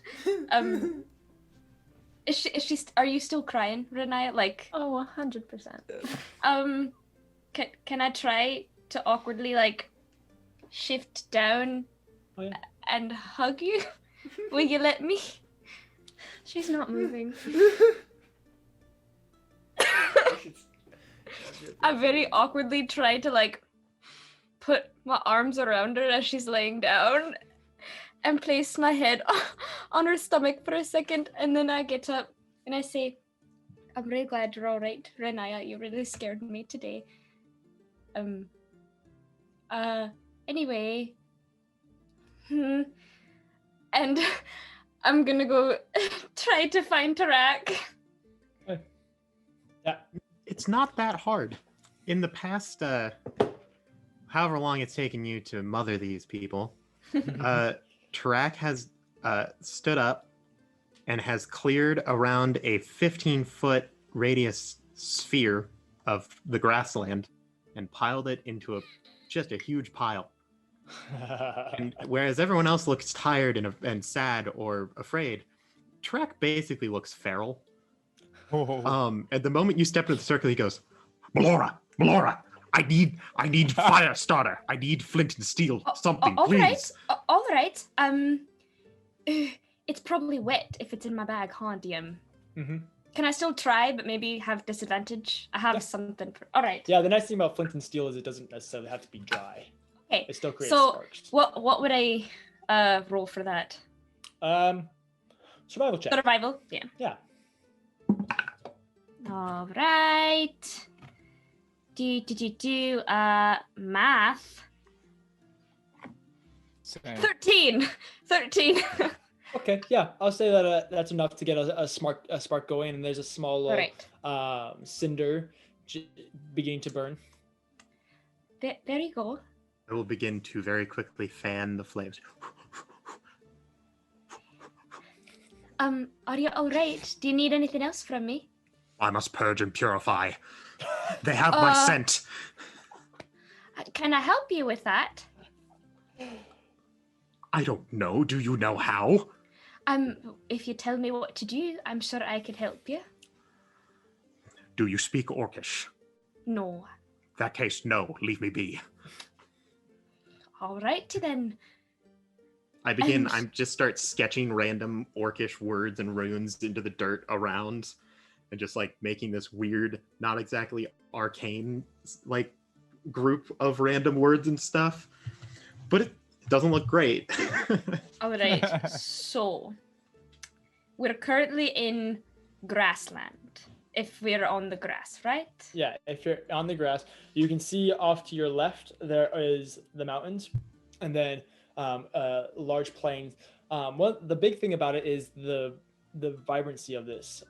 Even though it's grassland, there are still wildflowers going about, and all of them seem to be the most neon version of whatever color it is that you can imagine. Like the greens are all ridiculously bright, the pinks are all vividly pink. I'm going through.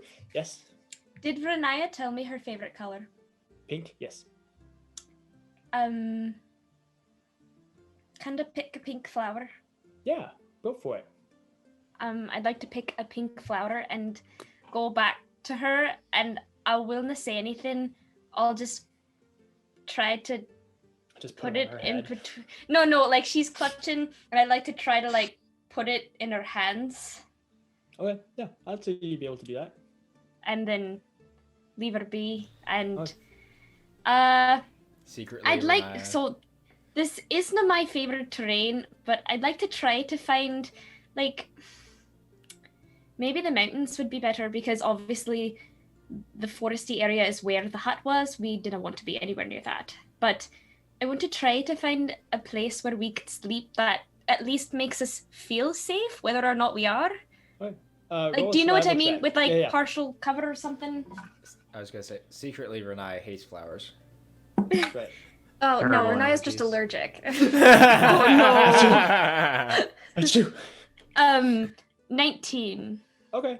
The mountain itself, the base of the mountain is probably about 15 miles away from what you can think and what you can see. We kind of traveled that far.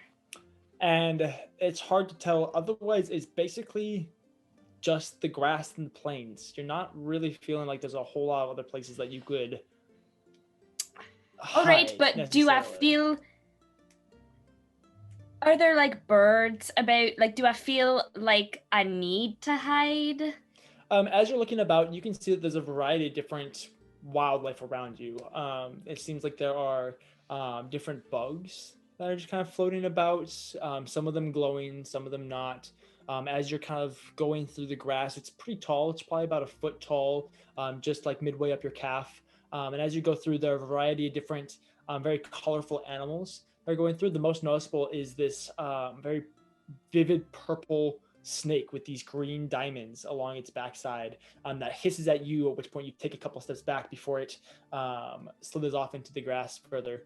So yeah, there's a variety of different like wildlife. It's not it's similar to that of the material plane, but everything is just much more intense. Right.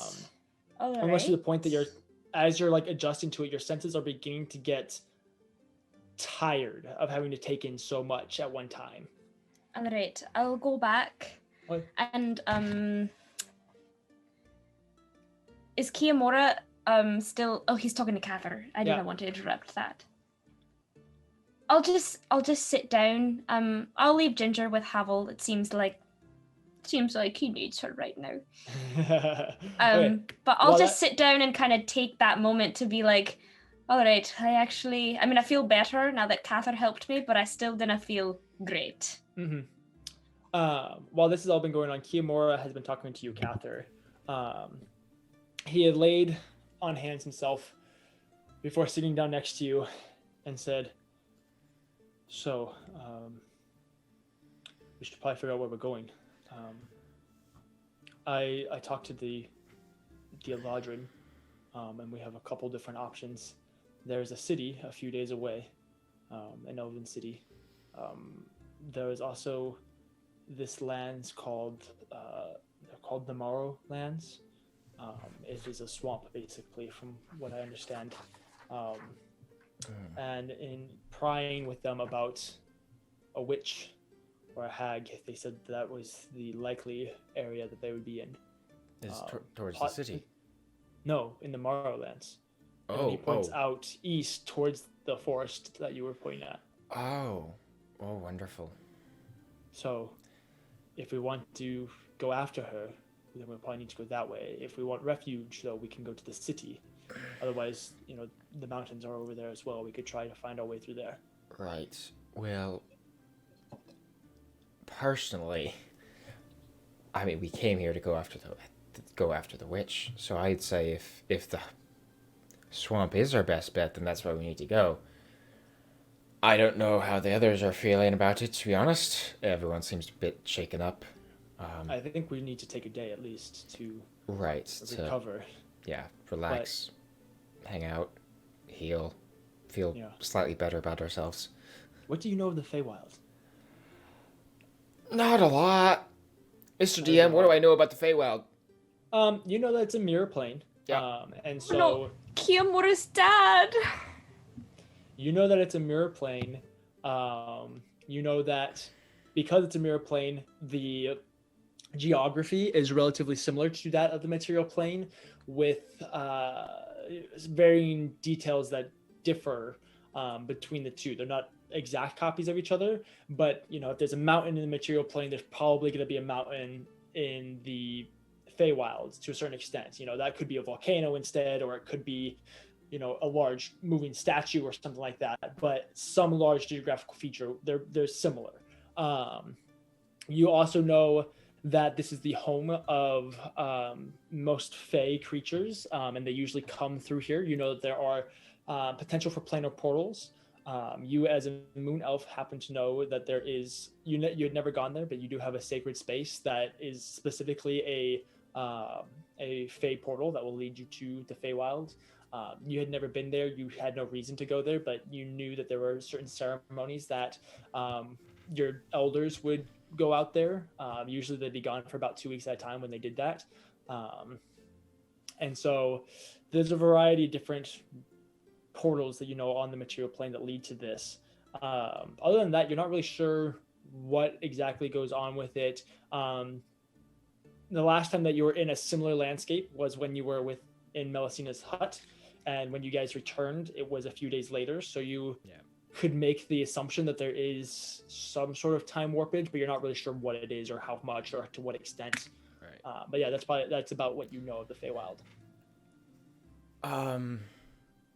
Well, it's, It's It's a mirror plane, right? Yeah, and it's a little more dangerous. I'd say the biggest important factor is timing. And we don't want to be here for very long. So we should move quickly then. Yes. I'd say honestly, I'd say we take. I mean, talk to the This group. isn't exactly what I was expecting when I jumped through the portal. I was hoping that we would just go to a hag and kill her. Right. Well, yeah, I was kind of hoping for that too. But regardless, I think at this point, once everyone is kind of feeling a little better, we can take a moment, figure out exactly what we want to do, and go from there. I mean, I'd say it'd be best to probably take 8 hours, as much as I hate it, to rest up and heal. I would agree. I don't think that half-heartedly giving our bodies a half-hearted chance at recovery is never going to work. Yeah. Yeah. How do you feel about morale? The group seems a little battered. Yeah, I mean, to be honest, we weren't exactly feeling great when we first came in here. So the fact that we came in here and almost died immediately doesn't help at all. Yeah. Definitely need speaking a. of which, I owe you my gratitude. Thank you. Oh. I would have drowned if it wasn't for you. Yeah, no need to thank me. But we do probably need to gather everyone and try and figure out what we want to do. Since again, timing is of the essence. Yeah. At which point he stabs his spear into the ground and kind of uses that to prop himself up before offering you a hand. Yeah, I'll take it. At which point he pulls you in close, shoulder to shoulder, and just says, "Thank you," and rests his forehead against yours for just a second, if you'll allow him. Sure, I would. Yeah, sure, yeah.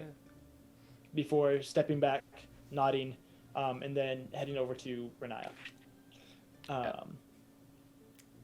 Hey, Renaya.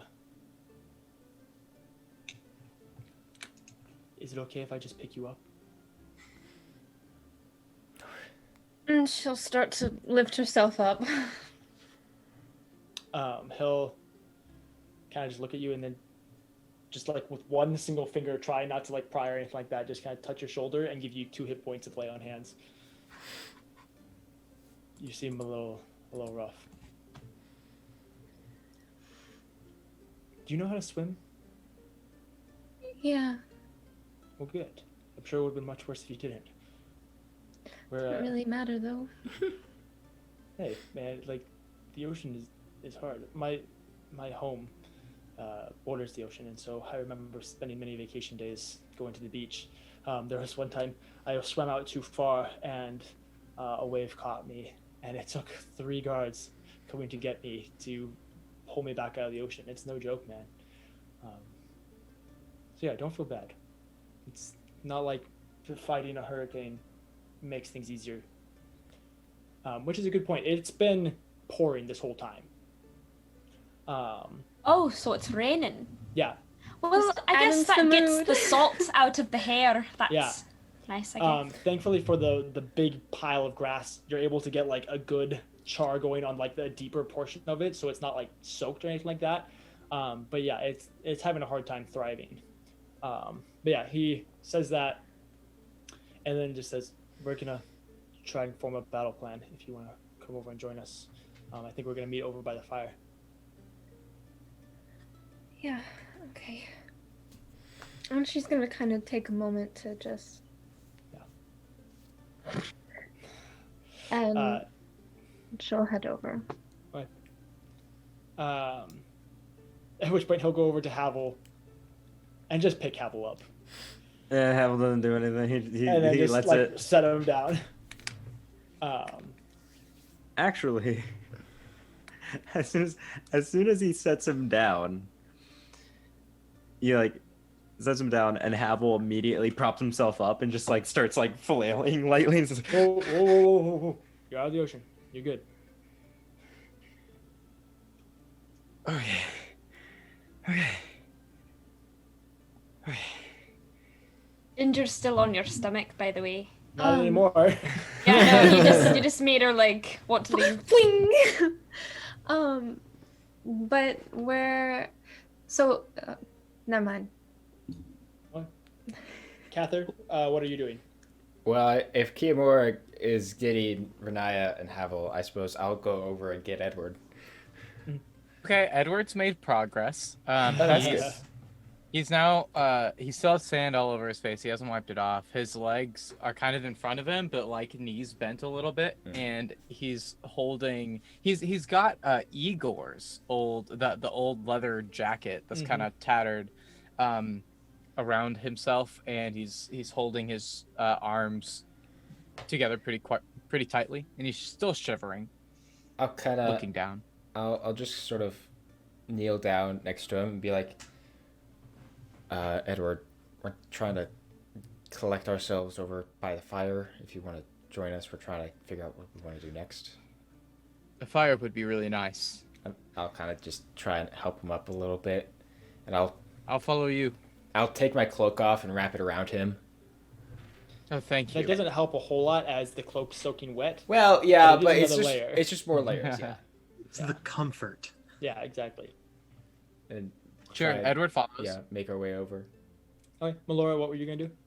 I when I was done going around to everybody, I sat on the beach by the water, and I'm just sitting with my bow in my lap, kind of like breathing in and trying to get over the fact that I almost lost a lot of them, and I feel partially responsible.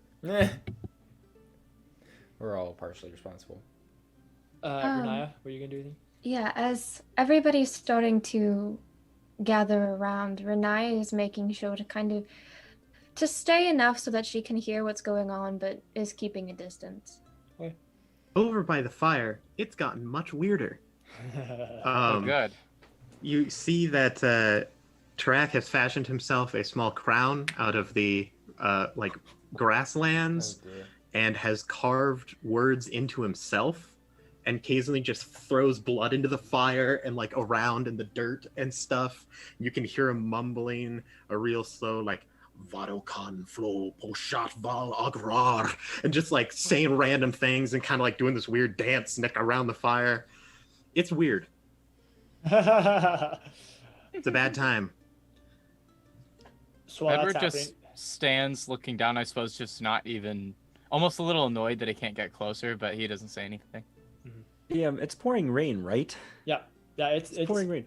This is Havel now come to, kind of like props himself up, realizes what's going on, looks over at Tarak, looks over at Melora, just like in her fields near the coast, looks back at Tarak, looks at Renaya, just like on the border of the fire, and is just like, and then looks at the fire, which is basically non-existent because it's pouring rain. Yeah, it's more like a column of smoke than it is an actual fire. So Havel just goes,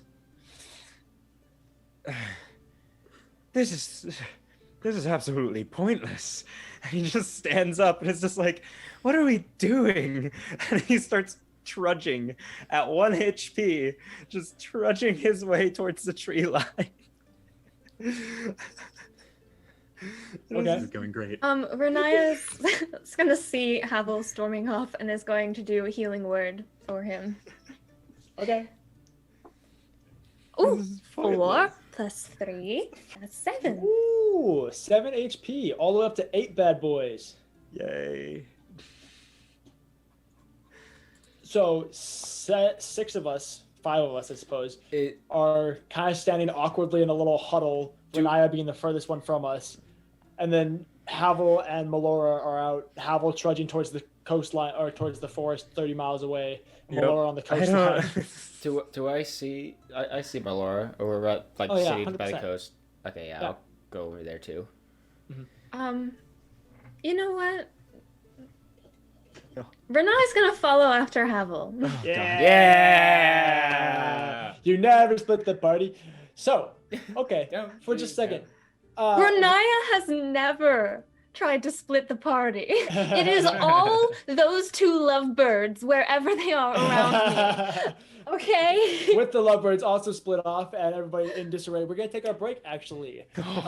So we will come back in like 10 or 15 minutes to try and clean up the mess that is this situation. I think it's going great. What a wonderful mood to leave on. Thank you, DM.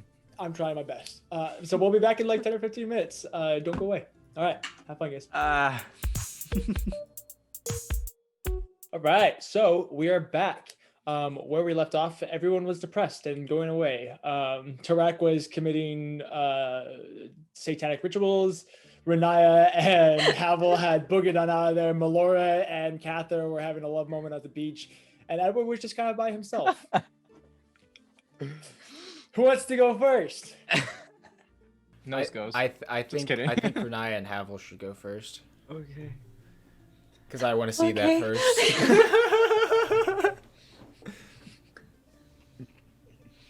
So, Havel, you have been trudging probably about 100 feet, and your feet already hurt. Yep.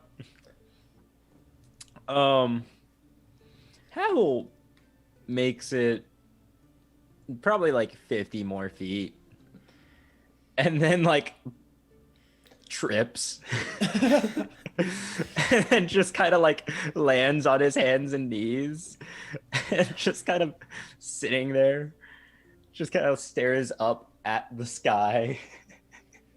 A rain droplet falls into your eye. He doesn't even blink. He just kind of accepts it. Oh my goodness. Yep. Renaya's trying to catch up. Yeah. After about 20 seconds or so, Renaya appears in your vision. At around the time that Renaya shows up, Havel just screams at the top of his lungs. Probably in Elvish. What do you say? Probably a curse that only applies in Elvish. Yeah, sure. Orc in the blood. Yeah, right. Wait. Does that mean that it's worth 2 in the bush? So Havel, does that mean that everyone except for Tarak hears this and understands what you say? Pretty much. Yeah. Because Tarak would be the only person who doesn't speak Elvish. You don't know that. Do you speak Elvish, Tarak? Do you speak Dwarvish? Some of us do. Anyways, some of us do. Havel does that. And then just starts like dry, like you know, like dry heaving in the sense that he's just like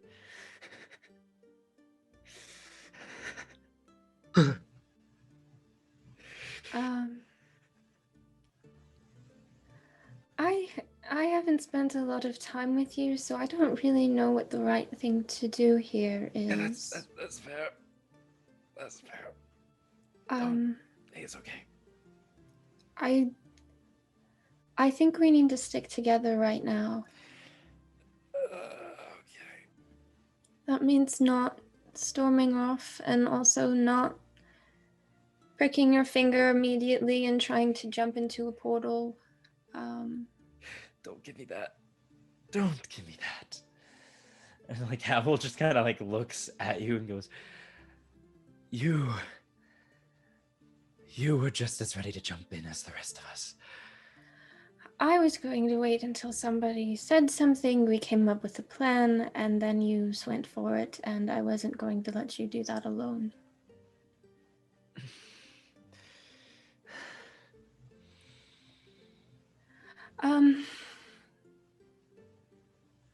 Do you want help up? Oh, no, Renaya.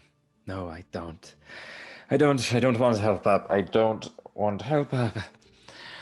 Thank you, though. Thank you.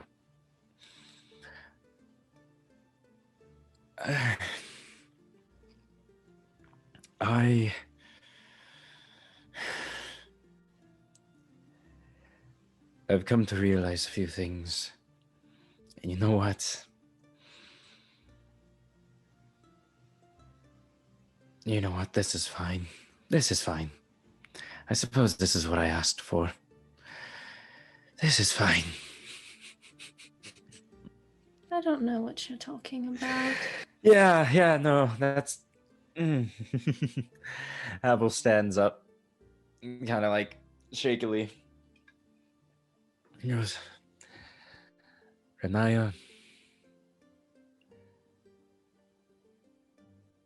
thank you.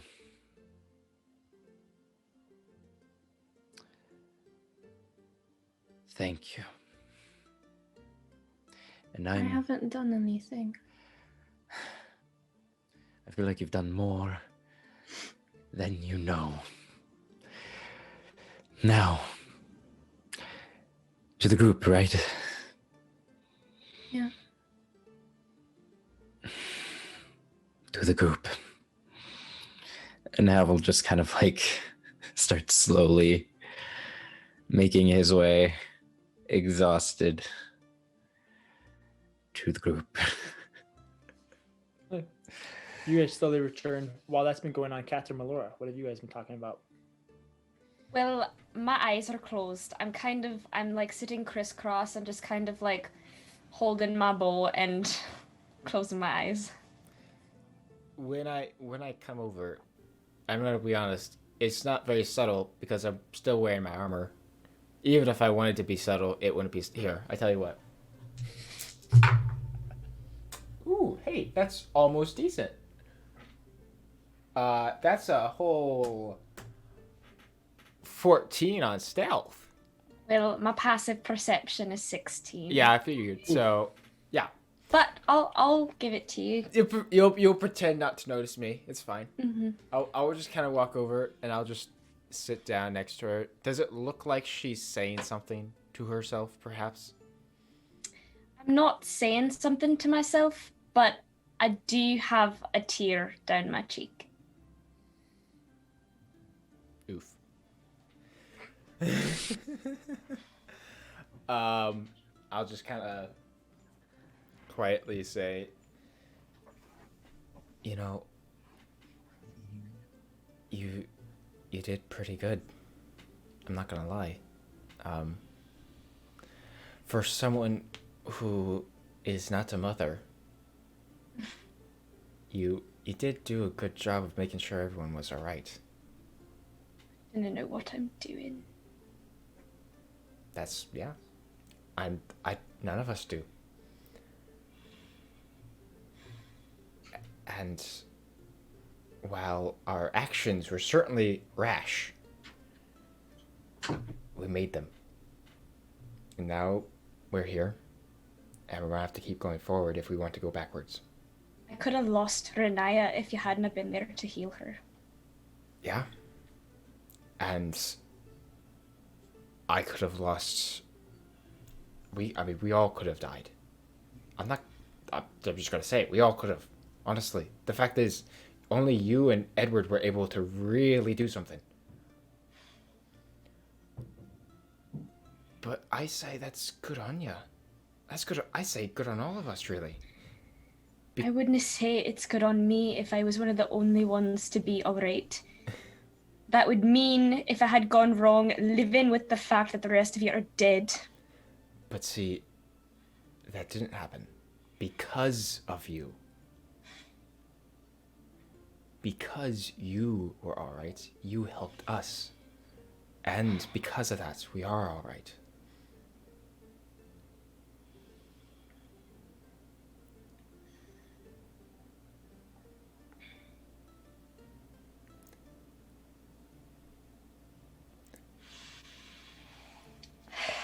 Where is everybody else? I'll look over behind us. Have everyone... Has Renaya and Havel begun to make their way back? You don't see them, but you can see Edward and Kiyomura awkwardly making small talk, potentially as Tarak summons Satan. Actually, Edward isn't saying anything. He's just Kiyomura is awkwardly trying to make small shivering. talk while all right. Edward he's doesn't say shivering quietly. anything. Great time. Well, let's just all get together and try and figure out what we want to do, alright? We have some options. Alright. We can figure out what we want to do and go from there. All All right. right. I'll kind of I'll stand up and kind of just wait for her for a moment. I will stand up and I'll put my bow back around and I'll take a deep breath. And I'll just Yep. stoic. Yep. Walk over. I'm going forward. You guys rejoin Kiamora and Edward as they watch Tarak. And after a few minutes, Tarak, you begin to finish your ritual and begin to have less of that adrenaline pumping through you to keep you alive before kind of that exhaustion sets in as you finish your ritual. You take a second to just breathe and then realize that 4 of us are just staring at you as Renaya and Havel come back. I turn to them, the rain, the salt water, the blood just dripping down me, and I say, "So we were going to hunt a witch?" I didn't think it wise to hunt tonight. Smart. I think our priority should be to rest. And, DM, Yeah. I haven't had a bedroll for very long. Mm. However, do I feel like in some way, if we put ours together, we could make some sort of tent? I was actually gonna ask if we had a tent. I don't think anyone has a tent. I didn't per think so. se. It's not in, I mean, I didn't have one in my pack. That's a shame. But I do There have should be one. a bedroll, would- and so do a few of us. Could we somehow try to maneuver it together to at least make some sort of barrier? Yeah, I would say that you guys could probably do that. I ask Well- everyone for their bedrolls if they're willing. Yeah. Edward gives bedroll.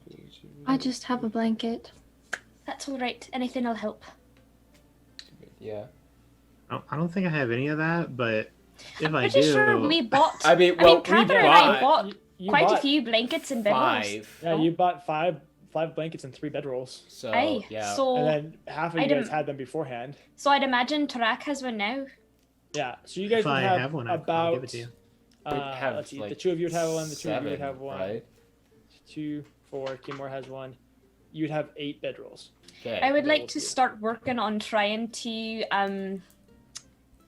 Are there sticks around? No. I take an arrow out. How long are my Very arrows? low. I very low. take out my 10 torches that I have. Okay. I take out javelins. Okay, the javelins would be about 5 feet long. All right. Better. If he's willing, I'll put those into the ground and I'll start just going around and trying to make a dome. Kiamora will help you. Hey, could I borrow 2 arrows? I take Uh, out 2. He takes 2, and then he takes 2 javelins and uses the arrows to kind of bridge the javelins and like binds it together to make a 10-foot long pole. Right. At which point, then he'll stab his spear into the other side to create a semi-lopsided but 2 very tall posts. And then use 2 more arrows to bind 2 more javelins that you guys can use as like a cross beam to kind of help with this. Make your little triangle tent, your TV tent. All right. And I tried to make it around the fire. I tried doing that so that was kind of inside. Sure. Does it look like it'll at least shelter us from being soaked? Yeah, it looks like it will shelter you from the majority of the rain. Obviously, it's not waterproof, and so Right. there's still a little bit of moisture that's getting through, especially on the seams and stuff like that. But it's not a constant pounding of water on you anymore. All right, It's I large enough kinda- that the 7 of you guys could fit. All right. I kind of hold open the blanket and I kind of like gesture for everyone to get inside. Yeah, pile in. Yeah. Between the Same. 3 of you who are overly large and everyone else who's of a medium size, it's a tight fit. Right. But everyone is able to get out of the rain by doing so. There's a little bit there's definitely no personal space, but you're all outside of the rain. All right. What time of day is it at this point? I'm assuming that took a while. Is there like a day Roll- system in the Fae? Or like Roll a survival check. Okay. To be so naive. Nat 20 again. Good job, Ooh. Edward. Nice. Yeah, so He you kind of peek really your head cares out, about the cycle here. and it's hard to tell because there's a massive storm going on. It's really hard to kind of tell what time of day it is because it is just so dark. But you think it's darker than it was a little bit ago, to the point that it is probably approaching the night. I'm glad we have shelter. It's very cold out there, but I think it's about to get colder. It seems as if night might be approaching. If you look at the storm, it's quite a bit darker than it was. I don't like the thought of being out here with who knows what might be about at night. Well, yeah, but the problem is... I'll take watch, Edward. Dinna fash. I will not let anything happen to you. We should stay up in Paris, just in case. Aye, that's alright. And on the bright side, out of game, guys, because majority of us are elves, really, we can just have like half the party awake and then half the party sleep at a time, except for Tarak and Havel. It's true, however, we have had, I'm sure the majority of us are like physically exhausted. That's true too. We didn't want to risk that and risk having points of exhaustion from that. It's a nice thought, though. 4 hours. Next Right. group next 4 hours. While we're on the topic, I'm just curious because I can't remember. Do half elves need to sleep full time? Yes. Okay, that's they what don't I get thought. trance. No, only That's the what I thought. elves. Just checking. I can take a watch too. Okay. Alright. I'll take So- first watch. You and Renai take first watch. Havel? Howell hasn't said anything and has just been staring at the smolder at the center of the tent this entire time. And he continues to do that. I didn't mind taking 2 watches. I have the feeling I'm not going to sleep very well. Okay.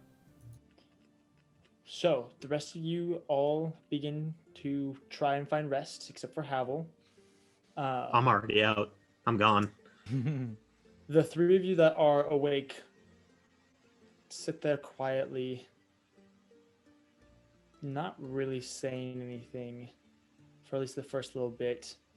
And it's interesting because at this point, it doesn't get any darker. Not like how it would on the material plane where it just continued to get dark into the night before eventually it will get light again. It just kind of hits this twilight zone and then just stays there. I'll have each of you roll perception checks. Not you, Havel.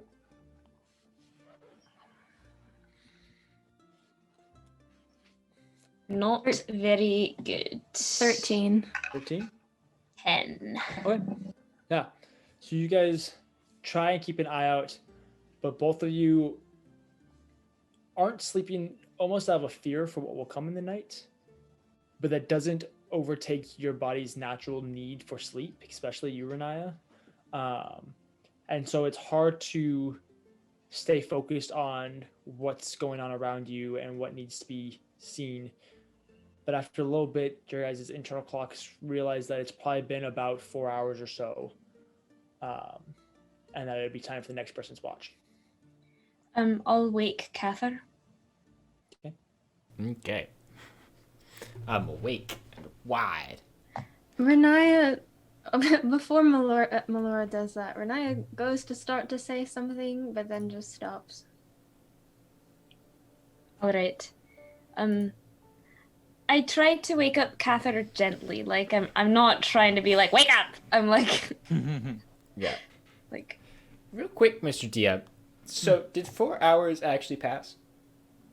So that, technically speaking, in a way, I've had my long rest? Yes. Hey! So that means I can reset. Right? Yeah. You get your long rest. Yeah. Right then. We know how to play D&D. Well, I'm just making sure in case there's some reasoning as to maybe he would just say no and I'd have to deal with it. It's interesting. Cather, you have not slept this hard in a long time. And you're kind of like in the lulls of REM sleep or whatever REM sleep elves would get. When you feel a gentle prodding before finally coming to Melora gently awakening you. Oh, look, still in the Feywild. Fun times. Did you sleep well? Yeah, honestly, actually, slept like a rock. I hope I can say the same for myself. However, I do not have a good feeling. Oh, I'm sure you'll do great. It's not that hard. I scoop Ginger out of my pocket. She she was asleep and now she's like annoyed, doesn't want to be awake, but is now awake because of you. I'll put her back into my pocket. Okay. I wasn't sure if she wanted to sleep with Cather or not. That's why, but that's all right. So like when you say crowded, like where can I lay down? Like what? Like who do you want to spoon with? Basically, is the question. Oh dear. Well, where were me and Renaya taking watch? You guys were on opposite sides of the tent in either corner, so you can And keep an eye I out on just either side. woke up Cather. Yep, who was next to you, basically. All right. Well, I will try my hardest to give him space, but I'm laying down, so. Yeah. Is it still raining by this point? Yes. That's a shame. Is it possible that Edward might wake up while there's rustling? I was gonna say, who was gonna take is watch with Renaya, are you attempting to go to sleep at this point? Yeah, who are you gonna wake up, Renaya? I need it. Because otherwise, I would say I would attempt to rustle awake Edward. We're the only elves, though. I mean. Kiamora's an elf. Oh, right. That's right. Yeah, Edward. That's true. Actually, needs I sleep, suppose I but- could. Yeah, I'll go wake up Kimura. Yeah. So you wake up Kiamora, who hits me in was the sleeping face. heavily as well. He doesn't hit you in the face. He kind of grips his spear, and then just like side eye opens, just enough to like he's pretending to be asleep, and then just like checking the scene, and then remembers where he is. At which point he actually wakes up, and just kind of sits up. Or well, actually not gripping his spear because his spear is a part of the pole, but like gripping a dagger, and then going through the same thing, before eventually staying up, and he says, "All right, I'm awake. Let's do it." Yeah. At this point, I will take out a ration that is probably wet, honestly, but it's fine. Yeah, it's fine. And I'll nibble on it. You'll, nibble. Just kind of falls apart in your mouth. Yeah. So I picture this is one of those nights where you're cold and you're wet and you just wake up every 2 hours, Yeah, but you honestly. fall back asleep. So again, would it be possible that Edward happens to be rustled awake? Mhm. Okay. He kind of sits up silently, and is there like, obviously I'd imagine Cather and what's his face, Kiamora. Gosh, Kiamora. I still don't know. It's been like 3 seconds. Good old what's his face. But is there any room like next to Melora? Not really. Don't Cather would worry. have Well, to Cat- move. thing. Cather moved to wake Kiamora up. I'm not sure where he moved to. It didn't take much. Kiamora was basically over by Renaya, and that's like 3 feet away. So it's kind of more like he just kicked his boot. But Cather could move for you to get over by Melora if you want. Well, Edward would like to try to go to by Melora. And he kind of squats down. Well, how do you do that? I stand up and tiptoe around whoever's next to me Okay. So quietly. you like tiptoe over to Rack and then go over to Cather, basically. Should I roll a stealth check for the sake of it? Cather's awake. Oh, No, okay. I think he means about stepping over Tarak. Yeah. No, Tarak, you don't need to roll a stealth check for Tarak. Okay. I'm gone. Sounds good. The man is gone. Sitting Okay. down, I'm like a 3.5-foot ball of flesh, just clutching my pack in the middle, trying to make myself as small as possible. Wonderful. Is it possible for Edward to kneel next to Melora? Not unless Cather moves. Or you go out into the rain. Okay, then I say, Cather, can you move over real quick? Sure. I'll kind of just like a lane. Okay. So he I'd say that creates squats. enough space. Yeah. He kind of squats next to Melora with his butt facing Cather, and Can Melora see my face? No, she doesn't look to be like her eyes aren't closed. It's not like you going to sleep, but she's like, her eyes are almost glazed over, and she has this 1,000-yard stare, and you can definitely recognize that she doesn't see you. Melora, do you have dark vision? I think so. Yes. Yes, I do. Okay, awesome. So you can see my face expression. So I just kind of like tap her shoulder, and you can see that my face is really sad, like I'm about to cry. And I look at Melora and say, I miss home. I miss my mother and Charles. I miss my bed.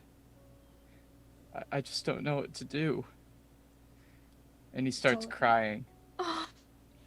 It's all right, Does Edward. this? Okay. Yep.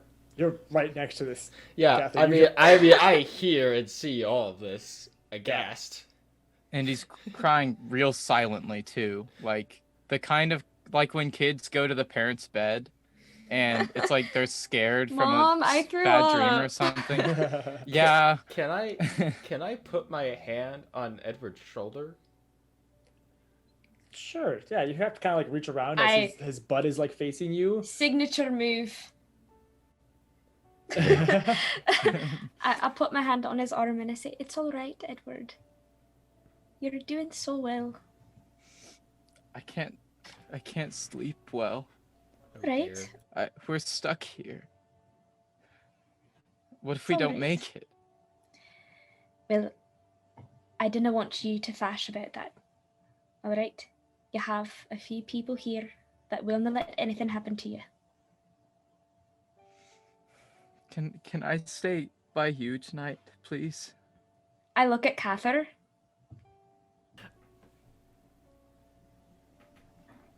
What do you do, Cather? I mean, shoot, there's a spot next to Tarak that just opened up. Right. Cather spoons with Tarak. No. I'm standing. You're standing hunched over. Yep.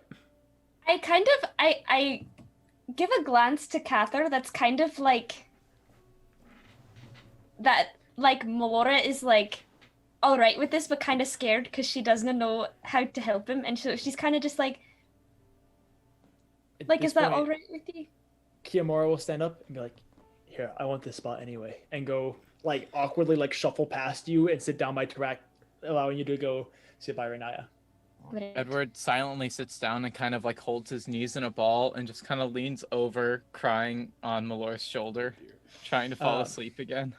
Kiyomura looks at you, Melora. Are you okay? I'm all right. I'm all right. Okay. At do- which do point, you- I lean So- over. I lean over, like above. Well, I guess who's between Kiyomura and I? Is it Tarak or is it Renaya? so right now, so it goes Renaya's on the very outside of the tent, Right. and then there's Kiyomura, Yeah. and then there's Havel, and Yeah. then Tarak, and then, it would have been, so now it's Renaya, you, Havel, Tarak, Kiyomura, Edward, Melora, basically. Okay. At which point, yeah, so you're We're- not by Tarak or anything like that. Yeah. So we're You're Kiyomura between and I. Renaya and Havel. Yeah, Kiyomura and I are like opposite sides of the tent. That's fine. Exactly. At which point, Kiyomura will kind of look over at Edward, and just kind of like gesture a hand over him, and he's going to try and cast command on you, Edward. So Oh. you need to make a Wisdom Ooh. saving throw. Okay, well that's bad anyways. I was gonna ask if I would have disadvantage, but that's a 2 on die, so I rolled a 3. And his command word will just be sleep. Nice. Which allows you relax for just a moment and you stop crying for just a second before falling into a deep sleep. Nice. Solid. Great. Solid. I dream of sea elves or spring abominables or whatever you call them. Eladrins. Spring aberration. Spring about. Melora is like You've heard. she's feeling very strange because she usually would not allow like someone to get so close to her, but she feels this like urge to help him. She's feeling really weird right now. She's like, what is happening to me today? We all are Tomorrow feeling I need to be cold. weird. But she feels weird about it, but also like it's kind of nice to feel needed. Do you try and go back to sleep, Melora? How does he fall asleep? Is he still on my shoulder when he falls asleep? Yeah. I don't want to. I will try my best to fall asleep. However, I will not sacrifice Edward's comfort for mine. Yeah, you're able to. You already kind of sit up when you're sleeping, anyways, and so it's not that big a deal to have him laying on your shoulder. Eventually, he does just kind of like fall into your lap, which makes it a little bit easier. And you could kind of shuffle him around so that he's kind of laying down by himself. So yeah, you're able to eventually fall back asleep. Have a question for you. Do you fall asleep eventually, or are you going to take a course of No. exhaustion? Havel is not sleeping. Yeah. He's like dozing in and out, but he's like not. He's just kind of out of it. Oh man, I'm tempted to do a thing now, but Do it. Cast command. Do it. I can't. Well, Hit, wait. hit Havel with the blunt side of your blade. Knock him out. No, I yeah, don't no, know how I much did. else you Yep. could probably do it. I was just gonna say, can I just like, yeah, just basically just bludgeon him to force him to go to sleep. Havel, we're gonna have a stern conversation once he comes to. So you kind of like eyeball him, and like Kimura sees you eyeballing Havel, and you stand up and draw your sword. At which point Kimura just kind of like stands up as well and goes, "Oh, maybe we don't do that right now. Here, let me try real quick." See, actually, this is better. I wanted this to happen. Havel. What's up, Havel? At this point, Havel just pipes up and is like, "If you're going to kill me, do it swiftly." Havel, Kimura I would just never kind of like kill looks you. at you and will also cast command. Make a wisdom saving throw.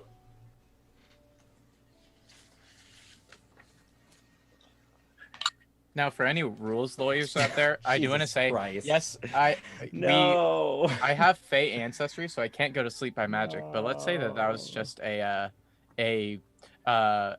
motivation. I You let it suppose. happen. But that's a good point. But yeah, well, Sure, it's it's fine. fine.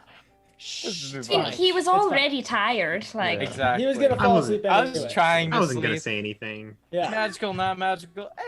it's fine. Everything's great. What'd you roll there, Havel? I'm big sad because I somehow, in all my life, rolled a nat 1 and managed to get a 0. Oh. Yeah. He's So- instantly Dang. out. Havel, you're like, if you're gonna kill me, do it swiftly. As he just casts sleep, allowing you to pass out, and you just kind of fall over. I fall You into were- the fire. You were just by Cather. I'll just like That's- I'll like pull him back and just lay him gently on the ground. Perfect. You know that's very good because I was just gonna hit him in the back of the head with the blunt end of my pommel. I could but tell. Maybe we don't do the aggressive side of things right now. Everyone seems a little like tattered right now. Maybe hitting them isn't a good idea. well, it was you know it's tough love. Right? Yeah, Havel. With command, do I know that this happened when I wake up? That's a great question. Let me check. Am I Don't think aware? so. I'm not sure. Dear, just drop the thing. So I would imagine maybe you'd remember the conversation, and then it's just And then nothing. yeah. At the least. Typical command follow the effect. You may issue command. If so, the demonstrate. It does Wait. not say anything, so no, you that don't I've remember. been. I don't know that I've been affected by a. Nope. Okay.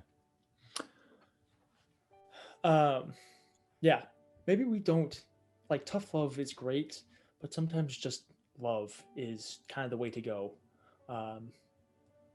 you don't want to kick a person while they're down. That doesn't help them. But if you need like to get out some anger, like, I'd be happy to give you a little skirmish.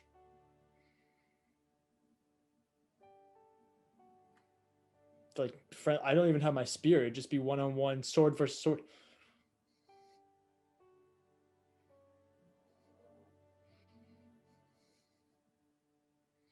All right, just let me know. You know.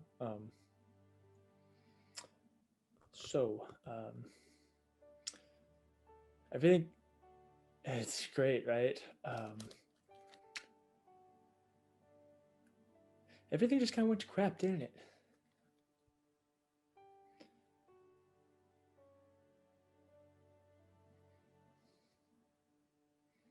Yeah. How do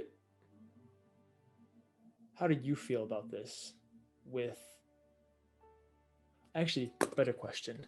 So, what exactly do you think it means between you and I? What am I don't know how to say this. What are we? You know, like. You know, I've actually. Are you this protector of me? Why would you need to protect me? No offense, but. You're talking about that. Oh. Yes. What were you talking about? Well, I was confused because I thought you were talking about like what are like men of faith called who are also warriors. No, we're paladins. Well, yeah, that's what I was. That's why I was a little confused. I'm like, well, isn't it obvious that we're paladins? Like, I thought. No. I'm talking specifically like our connection. They seem to make a lot of those, unfortunately. Connections? Well, I mean, Melora and I are, you know, the rod. I pull it out, like, you know, can't. Actually, you don't have the rod. Melora does. No, that's right. She never did. She never give it back to me? That's a shame. Nope. I hopefully gave it back. We'll say you have it for now. Sure. Just to spice things up. Yeah. Well, otherwise, I mean, I don't really know, to be honest. I mean, I've thought about it a lot, actually, and it was interesting because you, like, when you were getting attacked by the guards, I saw the matron that I serve, the widow, who generally stands for beauty in death. But are you planning on killing me in a beautiful way? But well, no. Can we wait a little bit? Can I at least get my dad back before we do that? But the thing is, she wanted me to save you. She wanted me to intervene, which is a little bit confusing because that means I was making sure that you didn't die. So. Well, you serve the death gods, right? Now hold on. Actually, this is a good thought. Okay, hit me. I'm ready. Because you said that you were walking by, right? And then you looked into the alley and you saw a woman there. What did she look like? Yeah. She was hunched over, wearing widower's clothes. She was a widow. And did she make the flowers? Yeah. The roses. She made them. She didn't make the roses specifically, but she did make the one bloom, the one that I was looking at. Okay. That makes more sense now. What about this makes sense? Well, it makes it okay. I mean, okay. I mean, I don't really know how to really say. I mean, it's just a thought, really.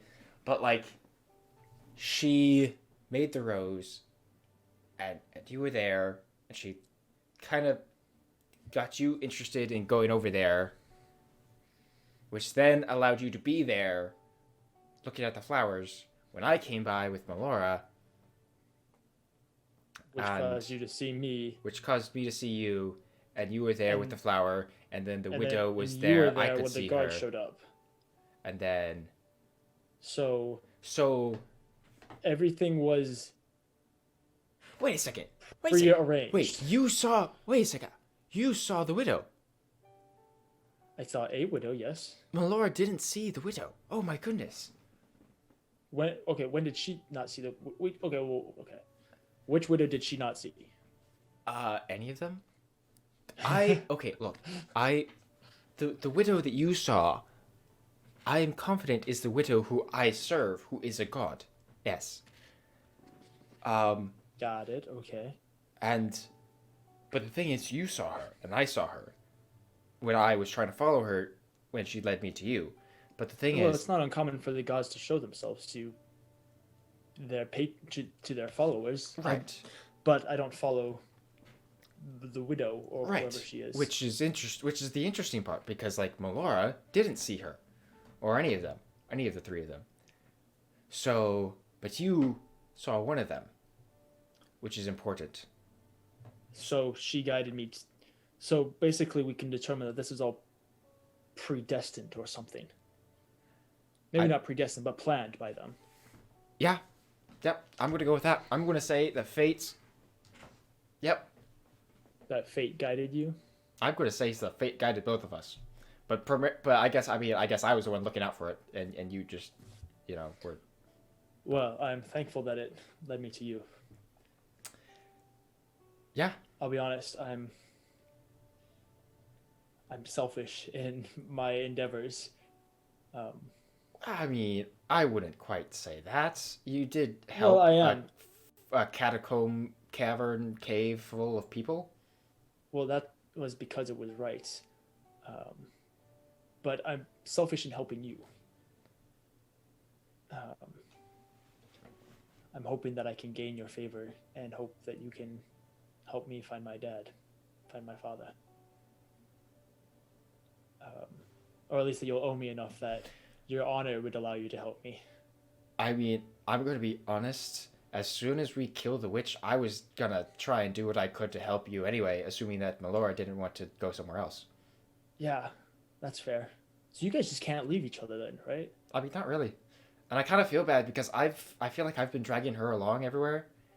And I feel like one of these times I need to, like, ask her if there's something she wants to do. Because I haven't really done that yet.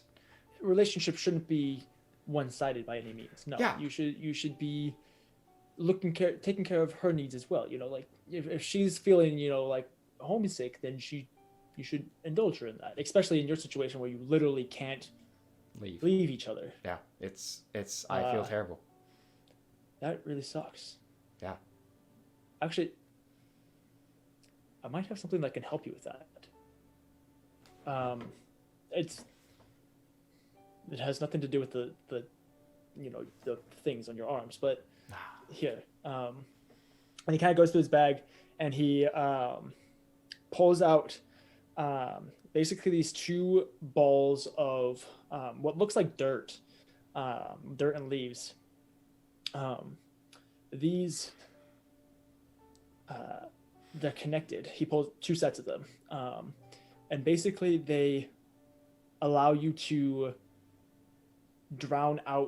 not drown out, but they block noise from other people, and you can kind of choose how it is. So if you both wanted them, he hands you them. Basically, you could make it so you can't hear them. If you ever need just a little bit of sanctuary or privacy, we use it on my father's patrol. Like as personal guards, we're constantly surrounded with each other, and it's very hard to get privacy. And so this allows us to have a little bit of quiet while not having to leave the other person. Here, you can have both. I'm not going to need them. One for you and one for her. These are very interesting. Although, yeah, my father, he didn't invent them, but he specifically got a bunch of them for his guards as All right. a little gift to us. Mr. DM, I'm going to write down magic quiet leaves. They're like balls of dirt and leaves and stuff like that, but they're not loose dirt by any means. It's not like it leaves a residue on you. There's almost there's a stiffness and almost like a sheen to them, where there's like a finish to them. They're definitely finished products, quote unquote.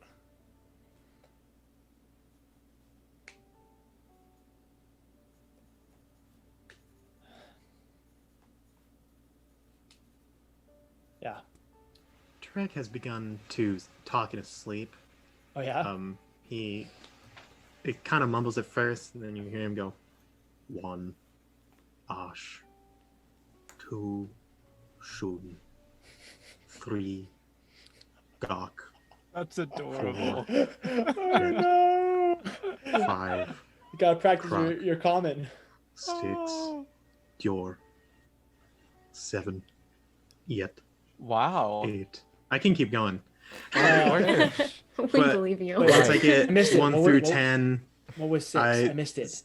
yeah, I start just going back through like random common words and phrases and how to say them in Orcish and Common. If I can, after Kimura and I are done talking, I'm going to begin to compose a letter. Okay. So you take out paper and start writing. Yep. At which point Kiyomura just gently kind of peeks his head out the flap in the tent just enough so he can kind of watch the storm. Melora, would you want to do something? Odds of nightmare. Oof. Roll a d4.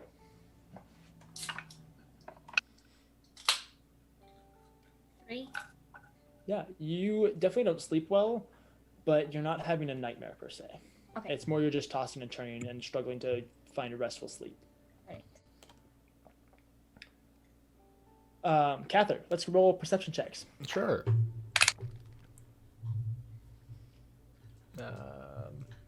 Sure, let's use that one. Oof, that's a number that exists. Okay, what'd you get? 11.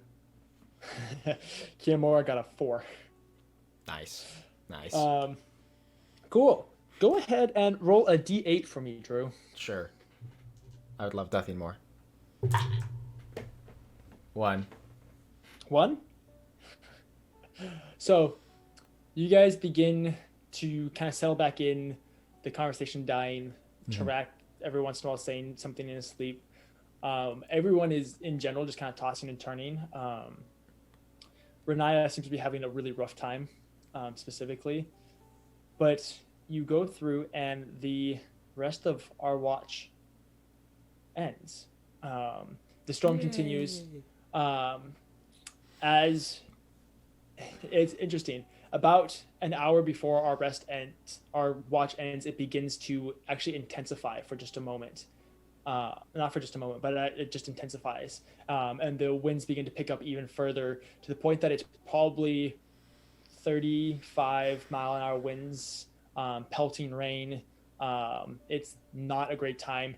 The not shavel of a tent that you guys have, but the very hobbled together tent is just barely holding on, to the point that both you and Kiyomura are actually like holding each of the posts and like resting on the pegs that are holding the corners into the ground. But everyone else awakens. You all get your long rest, feeling not necessarily revitalized or rejuvenated, but It's a rest. better than you were. You know, you're quote unquote rested. Havel, you do take a point of exhaustion. No, he was put to sleep, wasn't he? Oh yeah, he was put to sleep. Yes, sweet, I got your back, bro. nice. To Havel's disappointment, he does not take a point of exhaustion. Didn't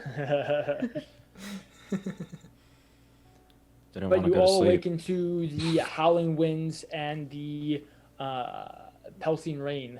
The walls of the tent are still soaked. There's a little bit of water that's been getting through, so you're not necessarily dry. You're definitely damp, but you're all awake and alive. Yeah, this isn't really better, to be honest. Like, this sucks. I say as I'm like begin to make our holding way this, towards the woods. holding the stick. Do you, when I wake up, do I hear him when do we wake up collectively pretty much, or? Pretty much, it gets the large clap of thunder is what wakes you guys up.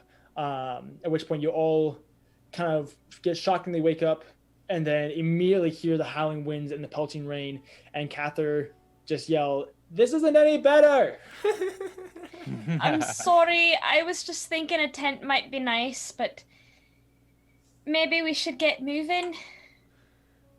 I was more talking about the weather than the tent. The tent was a great idea.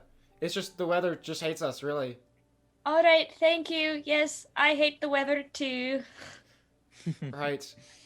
Do we want to head to the forest? I would be much more comfortable in the forest, personally. Yeah. We would be wiser.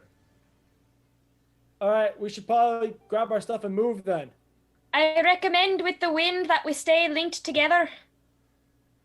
Just a Just tornado. wind. It's just a We'll be tornado fine. that we see, like. in No, the I mean, distance.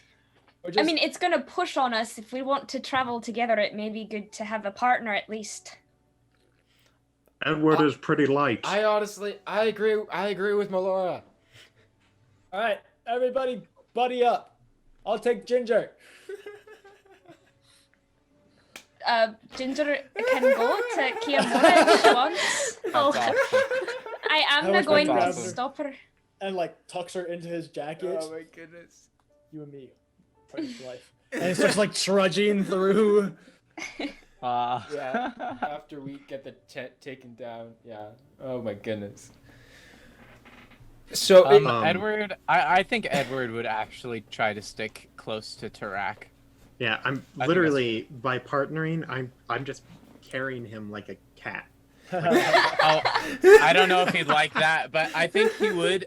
I think he'd be down to, like, if you wanted to give him a piggyback ride, maybe. Yeah, 100%. Okay. I look at you and I say, Narmat Kodaishi, let's go. Fine. Just- Do not die in bed. Let's get moving. Okay. Remember that your dark vision is now doubled. what? That's awesome. Move on. It happens when you're pacted with Satan. True. Right. I don't know. I mean, So which of you guys are who's buddying up with who? Tarak and Edward, Kiamora and Ginger. We Classic all duo. know that it's Melora and gosh dang Cather. Gosh darn it. Don't worry, Does you- she you just can- stand there awkwardly as awkward I as do. Catherine? I stand there awkwardly. I do. Fine, I'll walk over and just kind of just gently nudge her along, I guess. And that All means right. the two depressed ones are the only ones left. Like Havel like goes to say something as like Cather walks by with Melora, and it's just like, and, like looks over at Renai and is like, "All right, better get going then." Havel, what is your passive perception? Trash. I mean, it's a 9. Yeah. Well, okay, well, that's perfect. Then you notice nothing. Yeah, I was gonna say like it's trash. Sweet. So you all begin making your way due east. Are you sticking to the coastline, or are you going to go inland a little bit further before going east? Inland's probably better. I'm inland. I'm as far away Yeah, from the ocean I'd as say possible. so. And can I lead, because the forest is my favorite terrain? I want to get there as soon as possible. Sure, you can just go marching along. It is all up to you guys as to which door I you mean, want to be in. I'm not going to walk faster than Cather, but I mean, I if am. she starts marching, so does Cather. Like he's All right. he's following her lead. He trusts her in the forest more than anyone. You wear the pants in the relationship more. You get to decide. Right. So you guys begin trudging along. It takes a while. The wind and the rain doesn't allow you guys to move. Even though you feel like you're moving faster than you normally would, you're actually moving about half the paces that you could. So it takes a lot longer to begin moving about. After probably 5 miles or so, it's taken about half the day. Yeah. So you guys begin going through. You're starting to get a little hungry. Some of you begin pulling out rations and trying to eat them. The grass is being pelted in all different directions. Every once in a while, a flower will break off, or a stem of grass would break off, either pelting you or flying by you.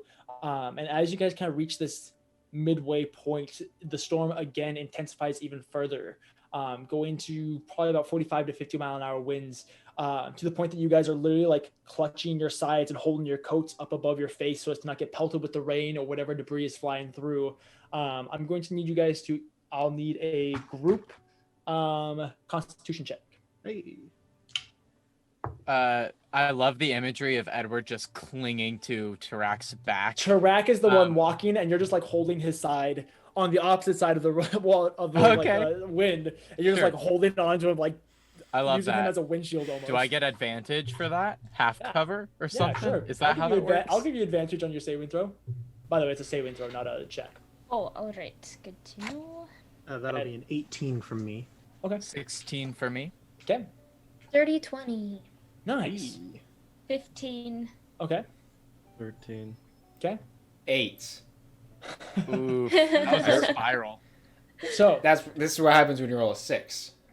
as you guys are going through, Cather and Havel, you guys are beginning to slow your pace just a little bit. It's becoming a lot harder to continue at this rather aggressive pace for the situation that you're in, causing you to have to slow down just a little bit. Melora and Renaya, do you guys stick pace with them, or do you keep going at your paces?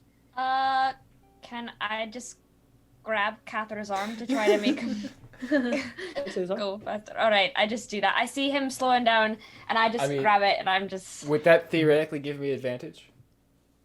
Potentially, if there's another roll. Cool. It's a group check. We're good. Yeah. Renaya will slow down.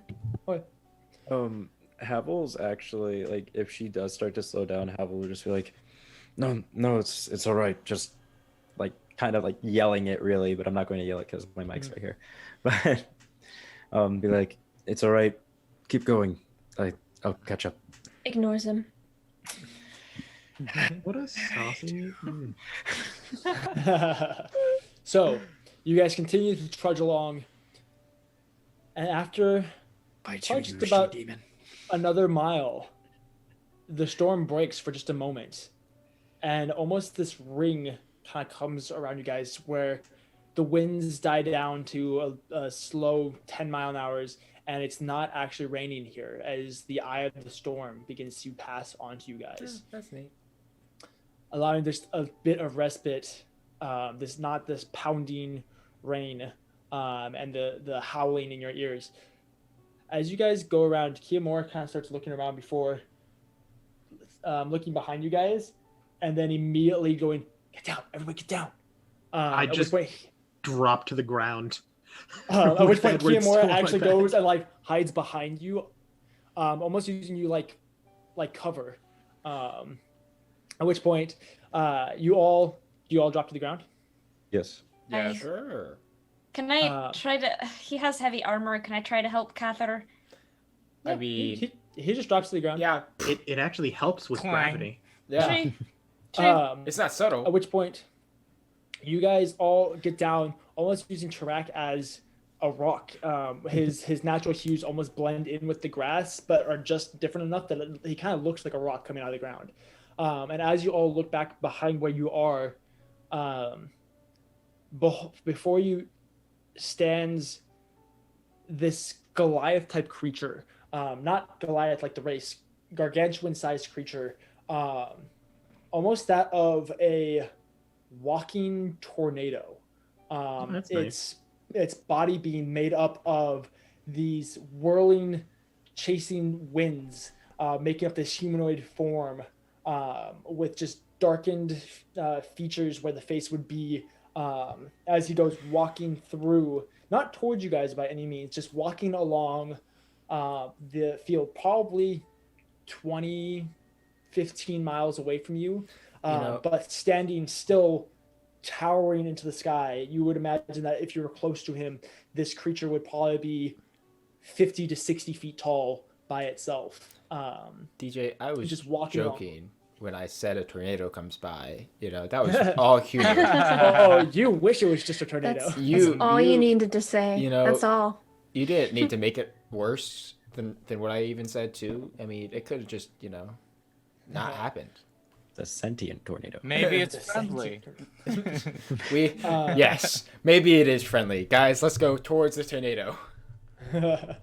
You all sit there for just a second, and watch as it continues to walk. And after half an hour or so, it begins to like fade into the distance past where you can see. And as it does, you realize that the eye of the storm is almost following this creature. As the further away it gets, the closer to the wall, to the eye of the storm it comes, before you eventually are being pounded again by those 50-mile-an-hour winds and the rain. And you can no longer see the creature as the wind and the rain is blocking your vision. Before you guys eventually decide to continue to trudge on, making your way the last little bit before you basically run out of energy, only making it about 10 to 15 miles. You're about halfway to the forest before you feel as though you would need to rest for the night. What are the wind speeds like right now? By this time, it has died down a little bit. It's back to that 20, 25 mile an hour winds. Okay. Should we Still a set up storm, camp still again? aggressive, Re-put the but tent nowhere back near. up. Yeah. Optionally, we could march through the night, see if we could get to the forest. It hasn't gotten a whole lot darker. It's basically just a Point of a exhaustion. physical, yeah, it's more like the physical exhaustion than it is the time constraint. So if you guys wanted, you could do that as well. I think it would be wise if we rested so we could travel fully strong tomorrow. Sounds Okay. good to me. I take my javelins out again. Yeah. Okay.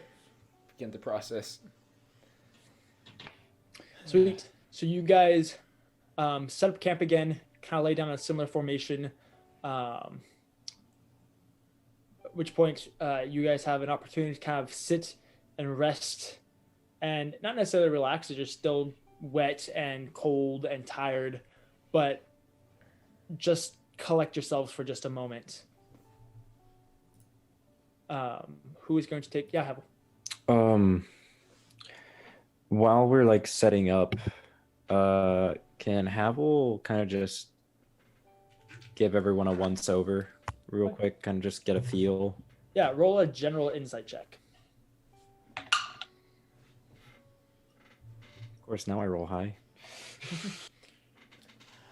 Also, can we say that at some point I get the rod back from Melora if she's willing to give it up? Sure. Yeah. I gave it to him, it's fine. Cool. 19. Fine. Everyone's a little afraid. Mhm. Everyone's kind of just downtrodden, really. This has taken a lot longer than everyone expected. It's allowing people to contemplate a lot and realize that there are a lot of different things that they just don't know right now. They don't know what's going to happen once you get to the forest. You don't really know what's going to happen when you see Melancina. You don't really know where you are, what this means, or how to get back home. So there's a good general sense of just depression. Mm-hmm. Okay. Sure. Yeah.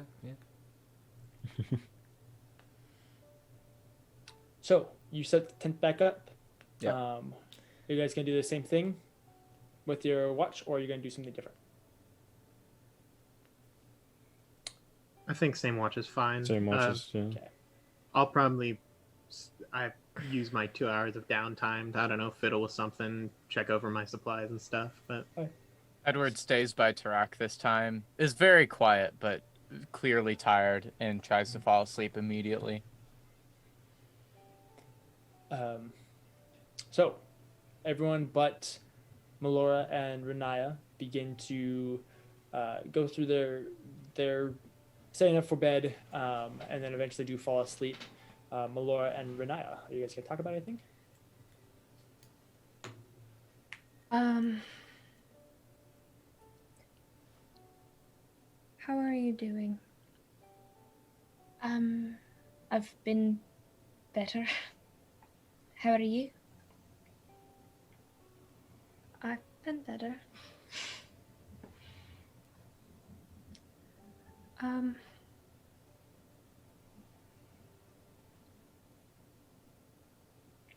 Never mind. No, what did you have to say?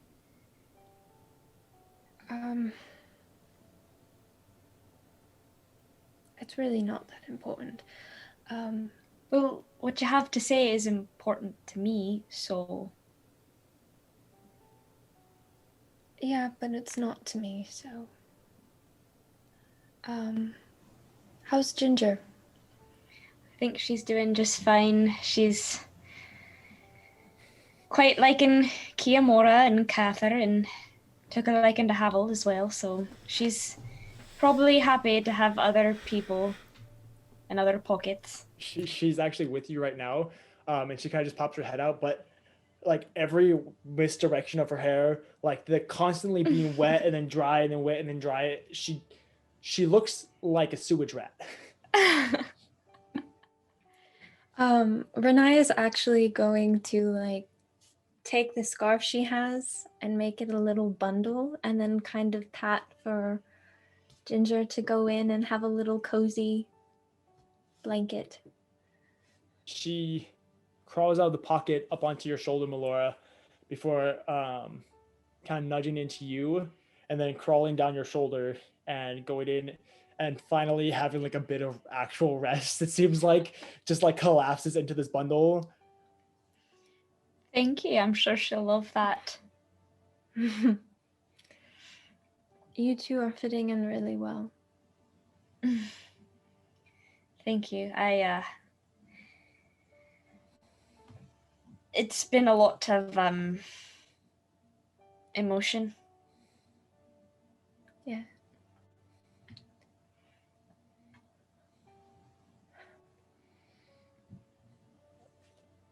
Did you like the flower?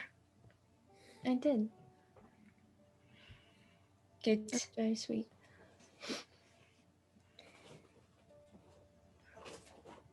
I didn't really know how to say something like this, but I'm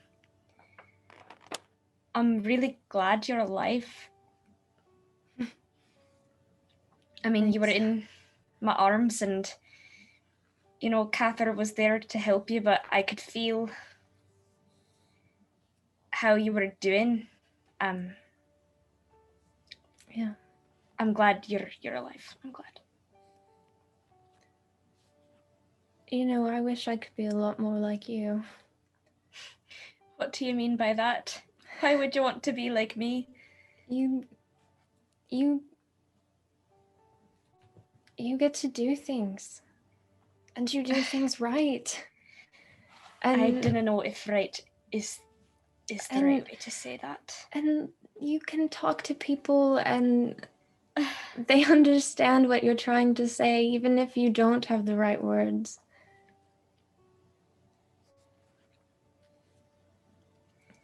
I don't know,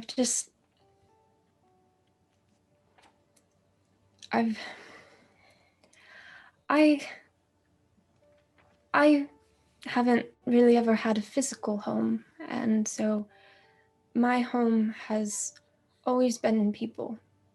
But lately I don't feel like I've been welcomed in this home. What do you mean by that?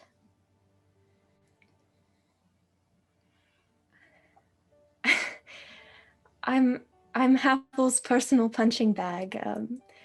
I'm a concern for Tarak, a floor mat for Edward, and Cather, I've had one conversation with. Well, what if I were to spin that around in some way and say that perhaps Havel doesn't know how to express his care for you? I mean, he did all of this for you. And Tarak, he cares about you. He wants to know how you're doing. So of course he's going to be concerned, but that doesn't mean you're a burden, Renaya. And Edward, well, Edward finds comfort in having you around. Melora, He didn't. I haven't done a single thing right this whole time. That is simply not true. I've just led into these problems. I wasn't even there to see Samuel. None of us know what's going to happen. You should have seen Samuel's face. When I told him I was your friend, he heard your name and his eyes. They started to sparkle just thinking about you. That's something right, Renaya.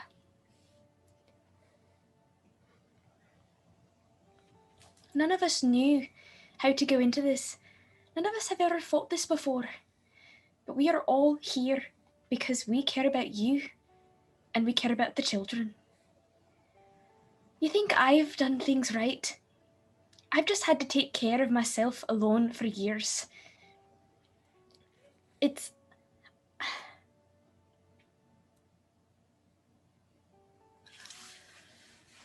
I suppose it's about perspective, for I don't feel like I've done much right either.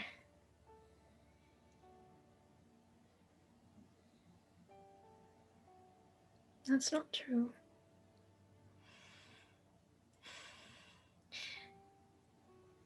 I wouldn't have been able to save Samuel if Cather wasn't there. I did practically nothing but just find it. I wasn't able to save you. I held you, sure, but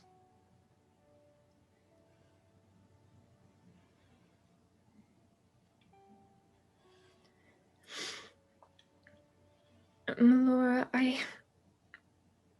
I wish you could see all the things you've done already. We've known each other for what? How long? it's hard to keep count. I've already messed up again. What do you mean? What do you do when the only thing you're good for is something you don't want to be?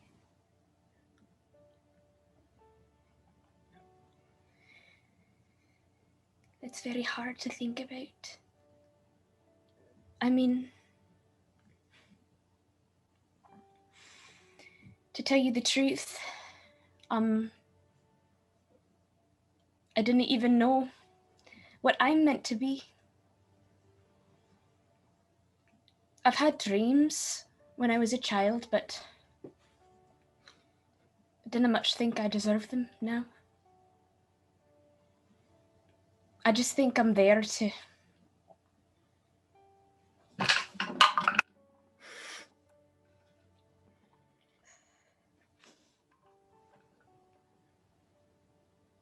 kill people.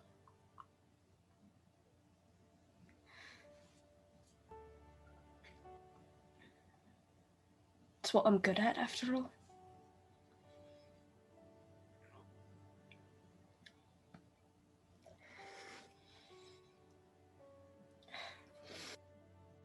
Melora. Aye.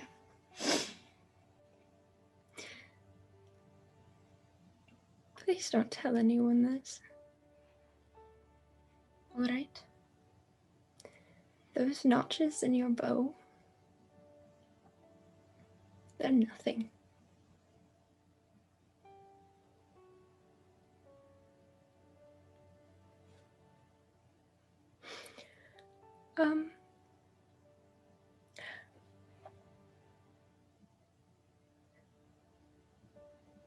Yeah. And Renai is just gonna go to hug her. I'm going to hug her, and actually, Melora's going to cry. Yeah, Renai is going to as well.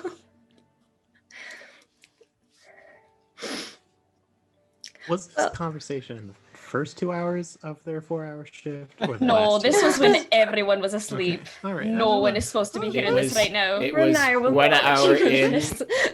lasted 2 hours, still has another hour to go. I just want you to know, Renaya, that I could never think any less of you. Didn't care what you've done. And what you're meant to be means nothing if that's not what you want to do with your life. You know, the one voice that was telling me that, I can't hear it anymore. Maybe it's this place. Maybe you'll hear it again when we're out of here. I mean, I hope. I know it's nothing nearly as important, but I hope you hear my voice telling you this. I mean, really hear it.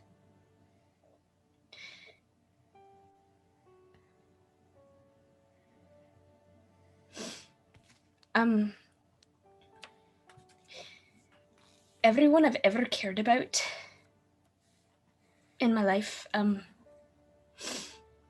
has died in front of me due to, me. Mistakes. Negligence. Being at the wrong place at the wrong time.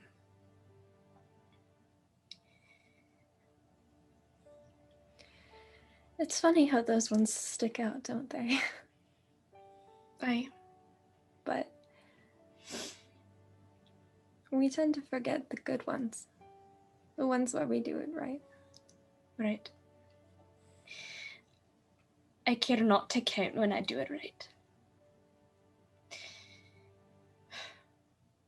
It's important for me to remember when I've done it wrong.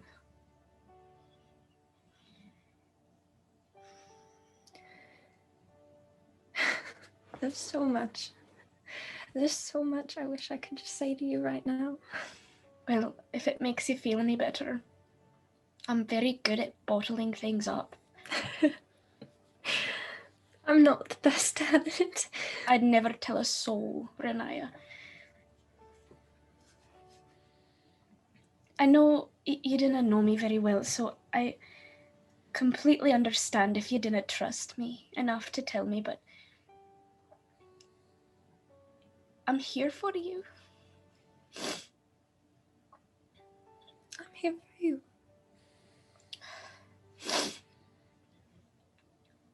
We've done a terrible job of keeping watch right now.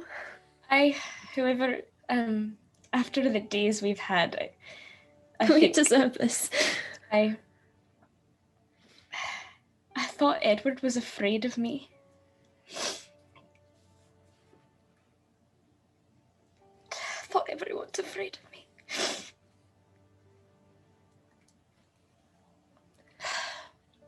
I feel like they should be.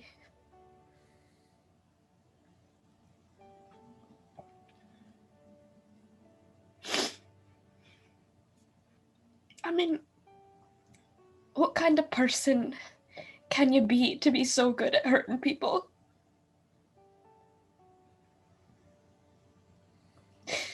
I never miss, pretty much. That can be seen as a good thing. You did good today.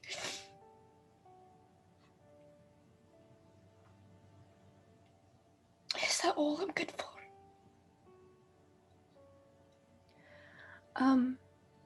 At this point, Renai is going to take out her symbol and she's going to hand it to Melora. What's this now? I just want you to hold on to it for me, just for a little while. I'll guard it with my heart for you.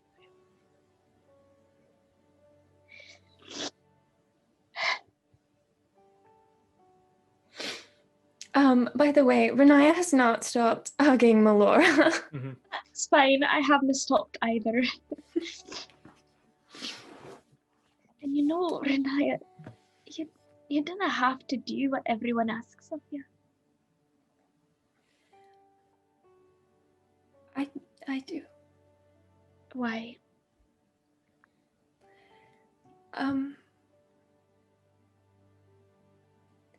Everything you said.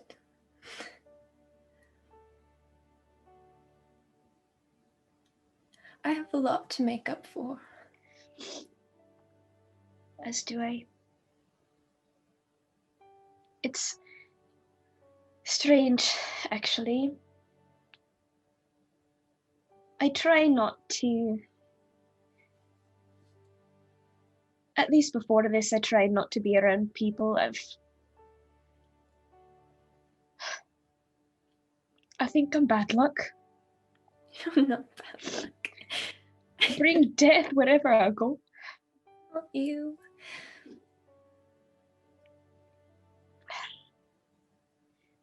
I want so badly to keep everybody safe, but I seem to attract trouble.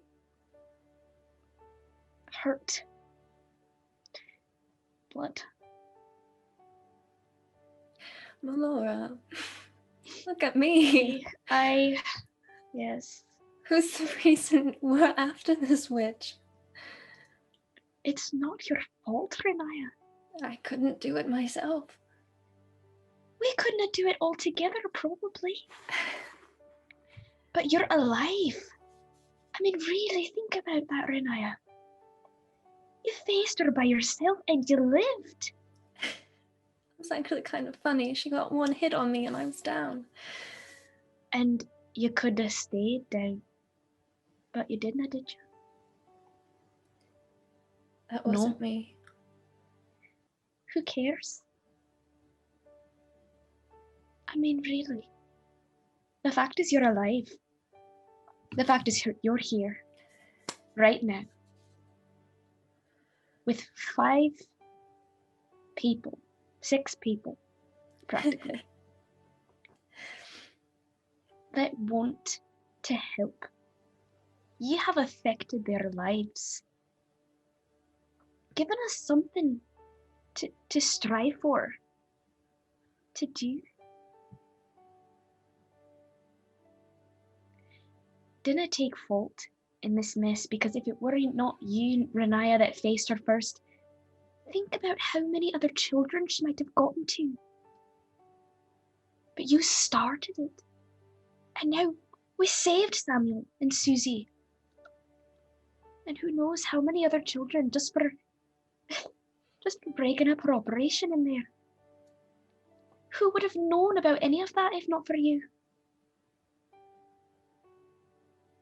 I would still be sitting in the forest, alone, convincing myself that that's the best way to be because I can't hurt anybody. I mean, really. I didn't want you to fash about it.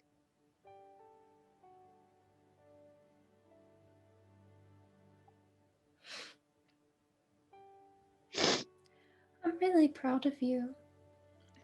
For what?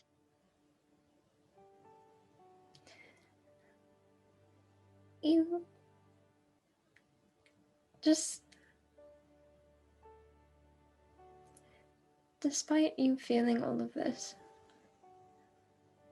you went and checked on everybody. And if I do recall, you weren't really much of a people person. If I'm being honest, which I feel like this is a time for that. I mean, we're doing a really good job at it right now. Right. It's defense, but not for me.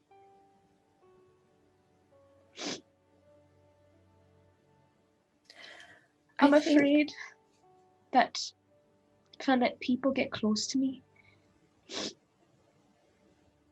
they're just gonna die. And that almost happened today. And it almost didn't help. Laura.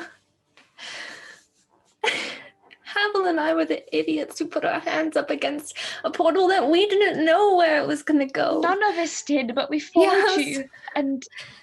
But you followed us. Of course.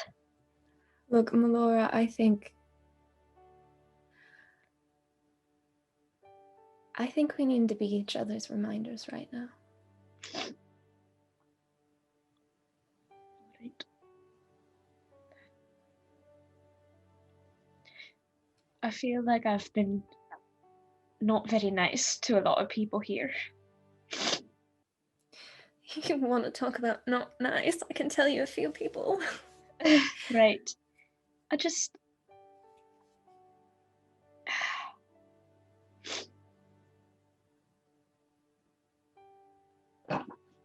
Oh no. Another wisdom save.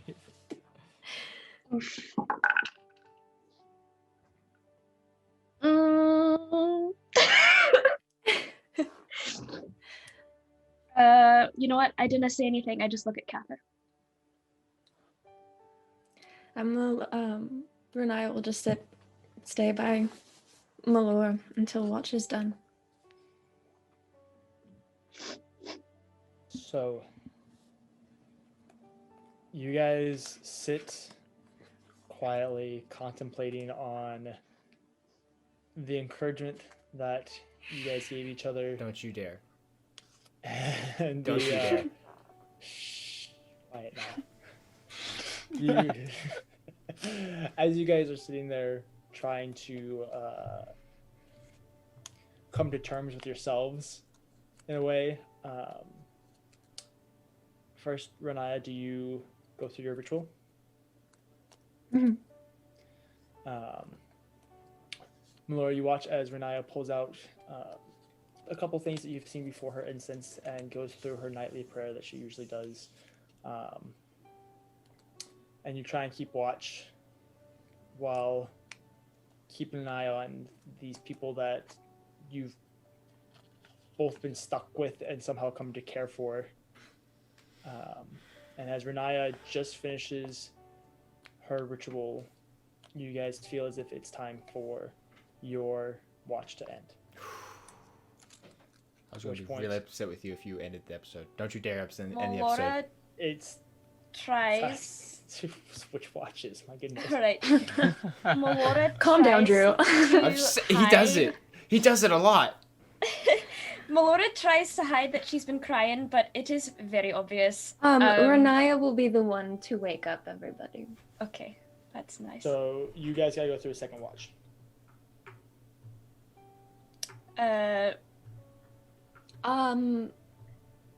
Who do you wake up? Same thing? Cather and Kimura? I'll go wake up Cather. I'll go wake up Cather. It's fine. Yeah, I'll wake up Kiamora. Is it still raining outside? Yeah, 100%. Sad face.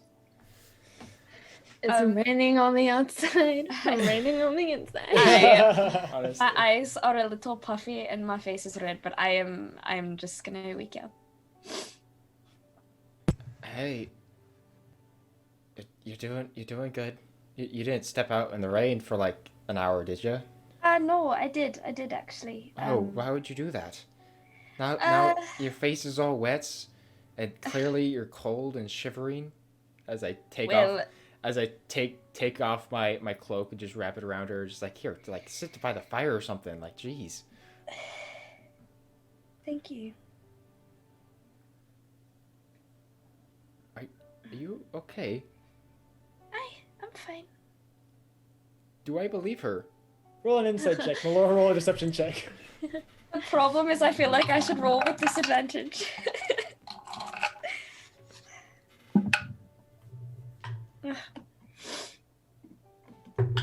What'd you get, Drew?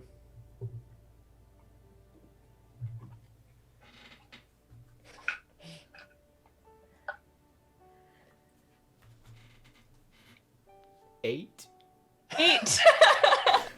Wait, does that mean I win? Rolled an 8 too. Meets it, beats Yeah, it. Yeah, okay, yeah. She's not okay. So, she's not okay. She's lying to you. She didn't go outside. She's been crying this whole time.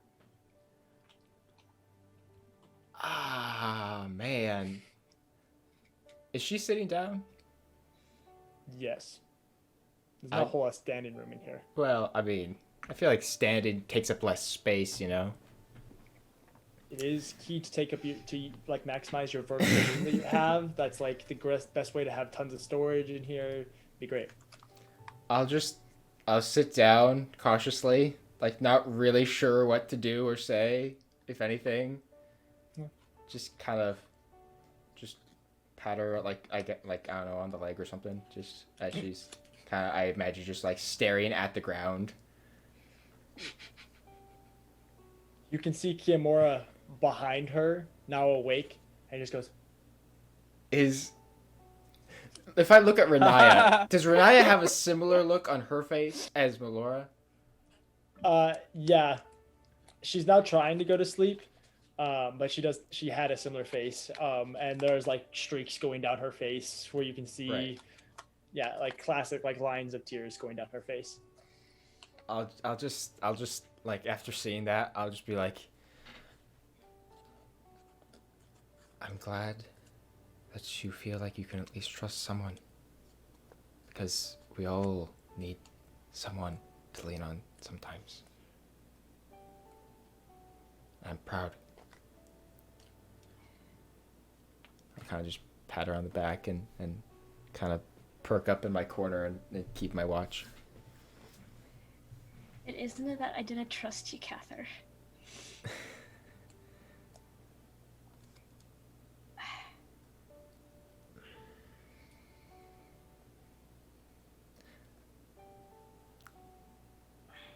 I know.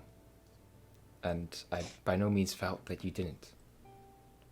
But I am glad that you and Renaya have been able to lean on one another. Right. Because, at least from what I know, you both seem to need it. Do you?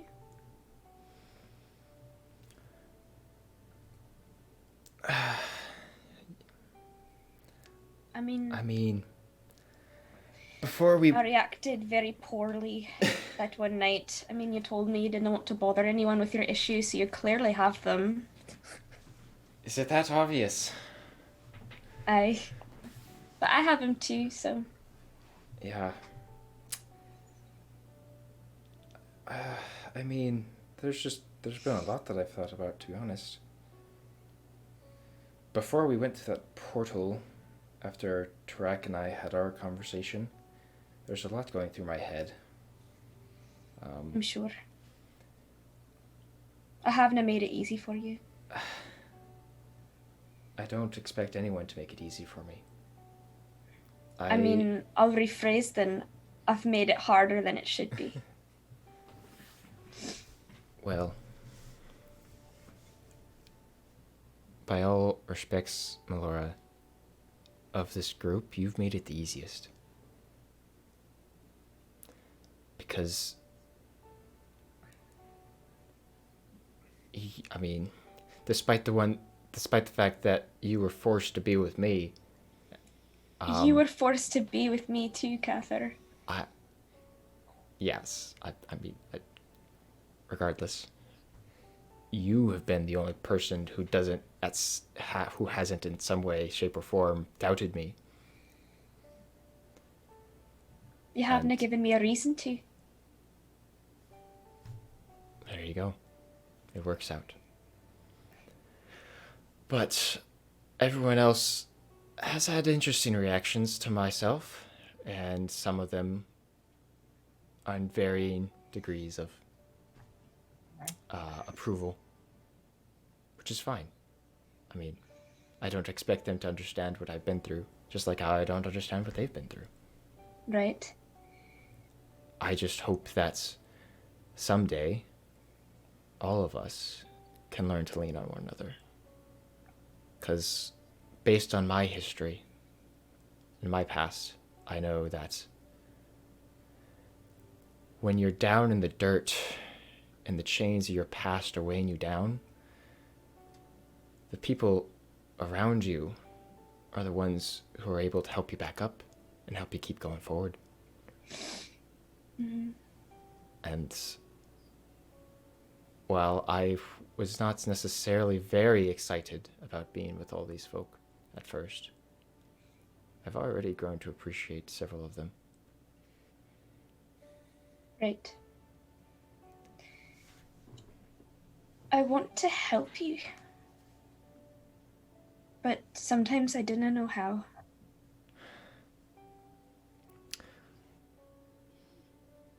I appreciate that.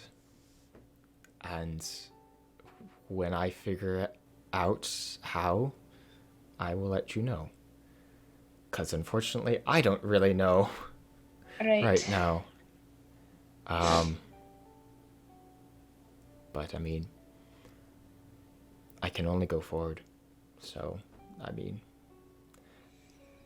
with you nearby, making sure I don't fall into a hole and get myself trapped somewhere, I'll know I'm all right. Especially if the others are not too far behind. Right. Are you cold? You know you didn't have to give me this. Nah, it's all right. We like the dark back home. It's not exactly very warm. I'm kind of used to it. I am not. I miss the trees. I kind of open up just the tent just a tad bit, just enough to get a bit of a view. Well, by this time tomorrow, we'll be surrounded.